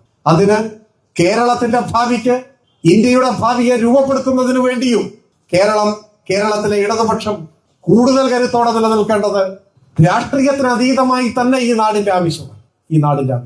ഇപ്പൊ പാർട്ടി എന്ന നിലയിൽ ഇപ്പൊ തൃക്കാക്കരയിൽ പല പാർട്ടിയിലും പെട്ടവരുണ്ട്. ചിലപ്പോൾ പരമ്പരാഗതമായി രാഷ്ട്രീയ വിശ്വാസങ്ങൾ മുറുകെ പിടിക്കുന്നവരുണ്ട്. പല കാരണങ്ങളാൽ അതൊക്കെ ശരി. പക്ഷെ ഏതെങ്കിലും ഒരു കോൺഗ്രസ് പ്രവർത്തകൻ ആത്മാർത്ഥമായി ആഗ്രഹിക്കുമോ ഈ ഗവൺമെന്റിന്റെ കാലഘട്ടത്തിൽ നിന്ന് വ്യത്യസ്തമായി ഉമ്മൻചാണ്ടി മുഖ്യമന്ത്രിയായിരുന്ന കാലത്തേതുപോലെ പവർ കട്ടും ലോഡ് ഷെഡിങ്ങും തിരികെ വരണം എന്നാരെങ്കിലും ആഗ്രഹിക്കും? യാഥാർത്ഥ്യങ്ങൾ ഏത് രാഷ്ട്രീയ പാർട്ടിയുടെ മുൻപിലും യാഥാർത്ഥ്യം തന്നെയാണ്. കേരളത്തിൽ ഇപ്പൊ 10 കൊല്ലമായി പവർ കട്ടില്ല, ലോഡ് ഷെഡിംഗ് ഇല്ല. പ്രകാശപൂരിതമായ ഒരു നാടായി നമ്മുടെ നാട് നിൽക്കും. ഇന്ത്യയിലധികം സംസ്ഥാനമൊന്നും ഇങ്ങനെയില്ല. ഈ നാട് ഇരുളിലാണ്ട് പോയ ഒരു ഘട്ടത്തിലാണ് 2016 പിണറായി അധികാരത്തിൽ വരുന്നത്. അന്ന് പവർ കട്ടും ലോഡ് ഷെഡിങ്ങും കേരളത്തിൽ നിത്യസംഭവമായിരുന്നു. UDF ഭരിക്കുന്ന ഒരു കാലത്താണ്, ആ ഗവൺമെന്റിന്റെ കാലത്തല്ല, അതിനു മുമ്പ് UDF ഭരിക്കുന്ന ഒരു കാലത്താണ് സത്യനന്ദിക്കാട് സംവിധാനം ചെയ്ത ചിന്താവിഷ്ടയായ ശ്യാമള എന്ന സിനിമ പുറത്തിറങ്ങി. ആ സിനിമ കണ്ടിട്ടുള്ള ആരെങ്കിലും ഒക്കെ ഇവിടെ ഉണ്ടാവും. അതിൽ സിനിമയിൽ ഒരു ഘട്ടത്തിലുണ്ട്, കറണ്ട് പോകും. അപ്പൊ ഒരു പൂച്ച വന്ന് പാത്രം തട്ടിയിടുന്ന ഒരു ശബ്ദം കേൾക്കും. അപ്പോ അതിലൊരു കഥാപാത്രം പറയാ, പവർ കട്ട് പൂച്ച വന്നു. എന്ത് പൂച്ച? പവർ കട്ട് പൂച്ച. അതിന്റെ അങ്ങനത്തെ പ്രയോഗം. അന്ന് പവർ കട്ട് വരുന്ന പൂച്ചയ്ക്ക് പോലും അറിയും സമയം. ആ സമയത്താണ് ഇത് കയറുക, അടുക്കളയിൽ കയറുക. എല്ലാ ദിവസവും പവർ കട്ടാണ്. ആദ്യം അരമണിക്കൂർ, പിന്നെ 1 മണിക്കൂർ, പിന്നെ അപ്രഖ്യാപിത കട്ട്. അപ്രഖ്യാപിത ഘട്ടം എന്ന് പറഞ്ഞാൽ കറണ്ട് പോയാ പോയി, വന്നാ വന്നു. എപ്പോ വരും ആർക്കും പറയാൻ കഴിയില്ല. വ്യവസായങ്ങളുടെ കേന്ദ്രമാണ് എറണാകുളം. വ്യവസായങ്ങൾക്കെന്ന് 100% power cut. അതായിരുന്നു കേരളം. ഇപ്പോ UDFന്റെ ഭാഗമായിട്ടൊക്കെ നിൽക്കുന്ന സഹോദരങ്ങൾ ചിന്തിക്കണം. 100% പവർ കട്ട് എന്ന് പറഞ്ഞാൽ ഇലക്ട്രിസിറ്റി ബോർഡിൽ നിന്നുള്ള വൈദ്യുതി ഇല്ല ഒരു വ്യവസായത്തിനും. നടത്തണമെങ്കിൽ സ്വന്തമായി ജനറേറ്റർ വെച്ച് നടത്തിക്കൊള്ളുക. അതായിരുന്നു ഈ കേരളം. പവർ കട്ടും ലോഡ് ഷെഡിങ്ങും വ്യവസായങ്ങൾക്ക് 100% കട്ടും ഉണ്ടായിരുന്ന ഈ കേരളമാണ് 1ഉം 2ഉം പിണറായി സർക്കാരുകളുടെ കാലത്തെ നടപടികളുടെ ഭാഗമായി നമ്മള് ചെറുകിട ജലവൈദ്യുത പദ്ധതികൾ റെക്കോർഡ് വേഗതയിൽ പൂർത്തീകരിച്ചു. വൈദ്യുതി രംഗത്ത് പ്രസരണ നഷ്ടം ഒഴിവാക്കാനുള്ള നടപടി സ്വീകരിച്ചു. കൊച്ചി ഇടമൺ പവർ ഹൈവേ യാഥാർത്ഥ്യമാക്കി. ഉമ്മൻചാണ്ടിയുടെ കാലത്ത് അപ്രായോഗികം എന്നെഴുതി അവസാനിപ്പിച്ച പദ്ധതിയാണ്, പാതി വഴിയിൽ നിന്ന പദ്ധതി. അത് യാഥാർത്ഥ്യമാക്കിയതാണ് കേരളത്തിലെ വൈദ്യുതി രംഗത്തെ കുതിച്ചുചാട്ടത്തിന്റെ പ്രധാന കാരണം. അങ്ങനെയാണ് കേരളത്തെ ഇന്ന് കാണുന്ന രൂപത്തിലേക്ക് ആക്കിയത്. അപ്പൊ ഏതെങ്കിലും കോൺഗ്രസ്സുകാരൻ ചിന്തിക്കുമോ, ഈ പിണറായിയുടെ വൈദ്യുതി ഞങ്ങൾക്ക് വേണ്ട, പഴയ പോലെ പവർ കട്ട് വേണം, തിരിച്ചു വേണം എന്നാരെങ്കിലും ആഗ്രഹിക്കും? ക്ഷേമ പെൻഷൻ മുടങ്ങിപ്പോയിരുന്നില്ലേ? 18 മാസം കൊടുത്തില്ലല്ലോ. ഏതെങ്കിലും കോൺഗ്രസ് പ്രവർത്തകനായ ഒരു ക്ഷേമ പെൻഷൻ വാങ്ങുന്നയാൾ ഈ ഗവൺമെന്റ് മാറണം, UDF വരണം, ഉമ്മൻചാണ്ടിയുടെ കാലത്തേതുപോലെ ഈ കിട്ടുന്ന പെൻഷൻ മുടങ്ങിപ്പോണം എന്നാരെങ്കിലും ആഗ്രഹിക്കും? ഇതൊന്നും ആരും ആഗ്രഹിക്കില്ല. പെൻഷൻ മുടങ്ങരുതെന്നേ ആഗ്രഹിക്കും. പരീക്ഷയായപ്പോഴും പാഠപുസ്തകം കിട്ടാതെ കുട്ടികൾ തെരുവിലിറങ്ങി സമരം ചെയ്യേണ്ടി വന്നൊരു കാലം നിങ്ങൾക്ക് ഓർമ്മയില്ലേ? അന്ന് പത്രപ്രവർത്തകർ ചോദിച്ചപ്പോൾ വിദ്യാഭ്യാസ മന്ത്രി അബ്ദുൾ റബ്ബ് പറഞ്ഞു, ഓണം നേരത്തെ വന്നതാണ് പറ്റിപ്പോയത് എന്നാണ് അദ്ദേഹം. മനോരമയിൽ വന്ന വാർത്തയുടെ തലക്കെട്ട് ഇപ്പോഴും എന്റെ മനസ്സിലുണ്ട്. ഓണം നേരത്തെ വന്നതാണ് പ്രശ്നം. അബ്ദുൾ റബ്ബ് പറയാം, ഓണം ആഘോഷിക്കാൻ തുടങ്ങിയ കാലം മുതൽ ചിങ്ങത്തിലല്ലേ, കർക്കിടകത്തിൽ ഓണം വന്നിട്ടുണ്ട് അവിടെ. അദ്ദേഹം പറയാണ് ഓണം നേരത്തെ വന്നാണ്. ഇപ്പോഴോ സ്കൂള് തുറക്കുന്നതിന് മുൻപ് പാഠപുസ്തകം കൈ കിട്ടും. സ്കൂൾ തുറക്കുന്നതിന് മുൻപ് പുസ്തകം സ്കൂളിലെത്തും കുട്ടികളുടെ കയ്യിൽ. ഏതെങ്കിലും ഒരു കുട്ടി ചിന്തിക്കുവോ പരീക്ഷയാവുമ്പോഴും പാഠപുസ്തകം കിട്ടാത്ത ആ റബ്ബിന്റെ കാലം തിരിച്ചു വരണമെന്ന് ആരെങ്കിലും ആഗ്രഹിക്കും? ഇതൊന്നും ആരും ആഗ്രഹിക്കില്ല. രാഷ്ട്രീയ കാരണങ്ങളാൽ ഇടതുപക്ഷത്തെ എതിർത്താലും ഈ ഗവൺമെന്റ് കേരളത്തിൽ കൊണ്ടുവന്ന മാറ്റം, ആ മാറ്റം ചെറുതല്ല. ആ മാറ്റത്തിന്റെ തുടർച്ചയായാണ് നവംബർ 1 കേരളം അതിദരിദ്രരില്ലാത്ത നാടായി മാറാൻ പോകുന്നു. പട്ടിണിയില്ലാത്തൊരു നാടായി, ദാരിദ്ര്യമില്ലാത്ത നാടായി കേരളം മാറാൻ പോകും. ഈ മാറ്റങ്ങൾക്കെല്ലാം നേതൃത്വം കൊടുക്കുന്നു എന്നതോടൊപ്പം അടിയുറച്ച മതനിരപേക്ഷ നിലപാട് ഉയർത്തിപ്പിടിച്ച് വർഗീയതയ്ക്കെതിരെ ജനങ്ങളെ അണിനിരത്താനുള്ള ഉത്തരവാദിത്വവും നമ്മൾ ഏറ്റെടുക്കുന്നു. അതുകൊണ്ടൊക്കെ തന്നെ കേരളം നമ്മുടെ രാജ്യത്തിന്റെ മാതൃകയായി, മതനിരപേക്ഷവാദികൾക്ക് പ്രതീക്ഷയായി കരുത്തോടെ നിലനിൽക്കണമെങ്കിൽ ഈ ഗവൺമെന്റിന് നേതൃത്വം കൊടുക്കുന്ന CPIM-ഉം കൂടുതൽ കരുത്തു നേടേണ്ടതായിട്ടുണ്ട്. അതിനാവശ്യമായ പ്രവർത്തനങ്ങളിൽ വർദ്ധിത വീര്യത്തോടെ അണിനിരക്കുക എന്നതാണ് സഖാവ് MM ലോറൻസ് ഉൾപ്പെടെയുള്ള മൺമറഞ്ഞുപോയ വിപ്ലവകാരികളുടെ ആ നിര നമ്മെ ഓർമ്മപ്പെടുത്തുന്നത്. ഈ ലോറൻസ് സഖാവിന്റെ ഓർമ്മ ദിനത്തിൽ, അദ്ദേഹത്തിന്റെ ഓർമ്മകൾ പുതുക്കുന്ന ഈ സന്ദർഭത്തിൽ സ്വന്തം ജീവനേക്കാൾ വലുതായി സഖാവ് MM ലോറൻസ് കണക്കാക്കിയ ഈ മഹാപ്രസ്ഥാനത്തെ കൂടുതൽ കരുത്തോടെ മുൻപോട്ട് നയിക്കാൻ, ഇതിന്റെ കരുത്തെന്ന് പറഞ്ഞാൽ, പാർട്ടിയുടെ കരുത്തെന്ന് പറഞ്ഞാൽ ഈ രക്തപതാകയ്ക്ക് പിന്നിൽ അണിനിരന്നിട്ടുള്ള ലക്ഷോപലക്ഷം വരുന്ന സാധാരണക്കാരായ മനുഷ്യരാണ്. അവരെല്ലാവരും ഒന്നു ചേരുമ്പോഴാണ് പാർട്ടി യാഥാർത്ഥ്യമാകും. പാർട്ടി എന്ന് പറഞ്ഞാൽ പാർട്ടിയുടെ ആസ്ഥാന മന്ദിരങ്ങളോ പാർട്ടിയുടെ ഏതെങ്കിലും കമ്മിറ്റികൾക്ക് നേതൃത്വം കൊടുക്കുന്ന നേതാക്കന്മാരോ മാത്രമല്ല.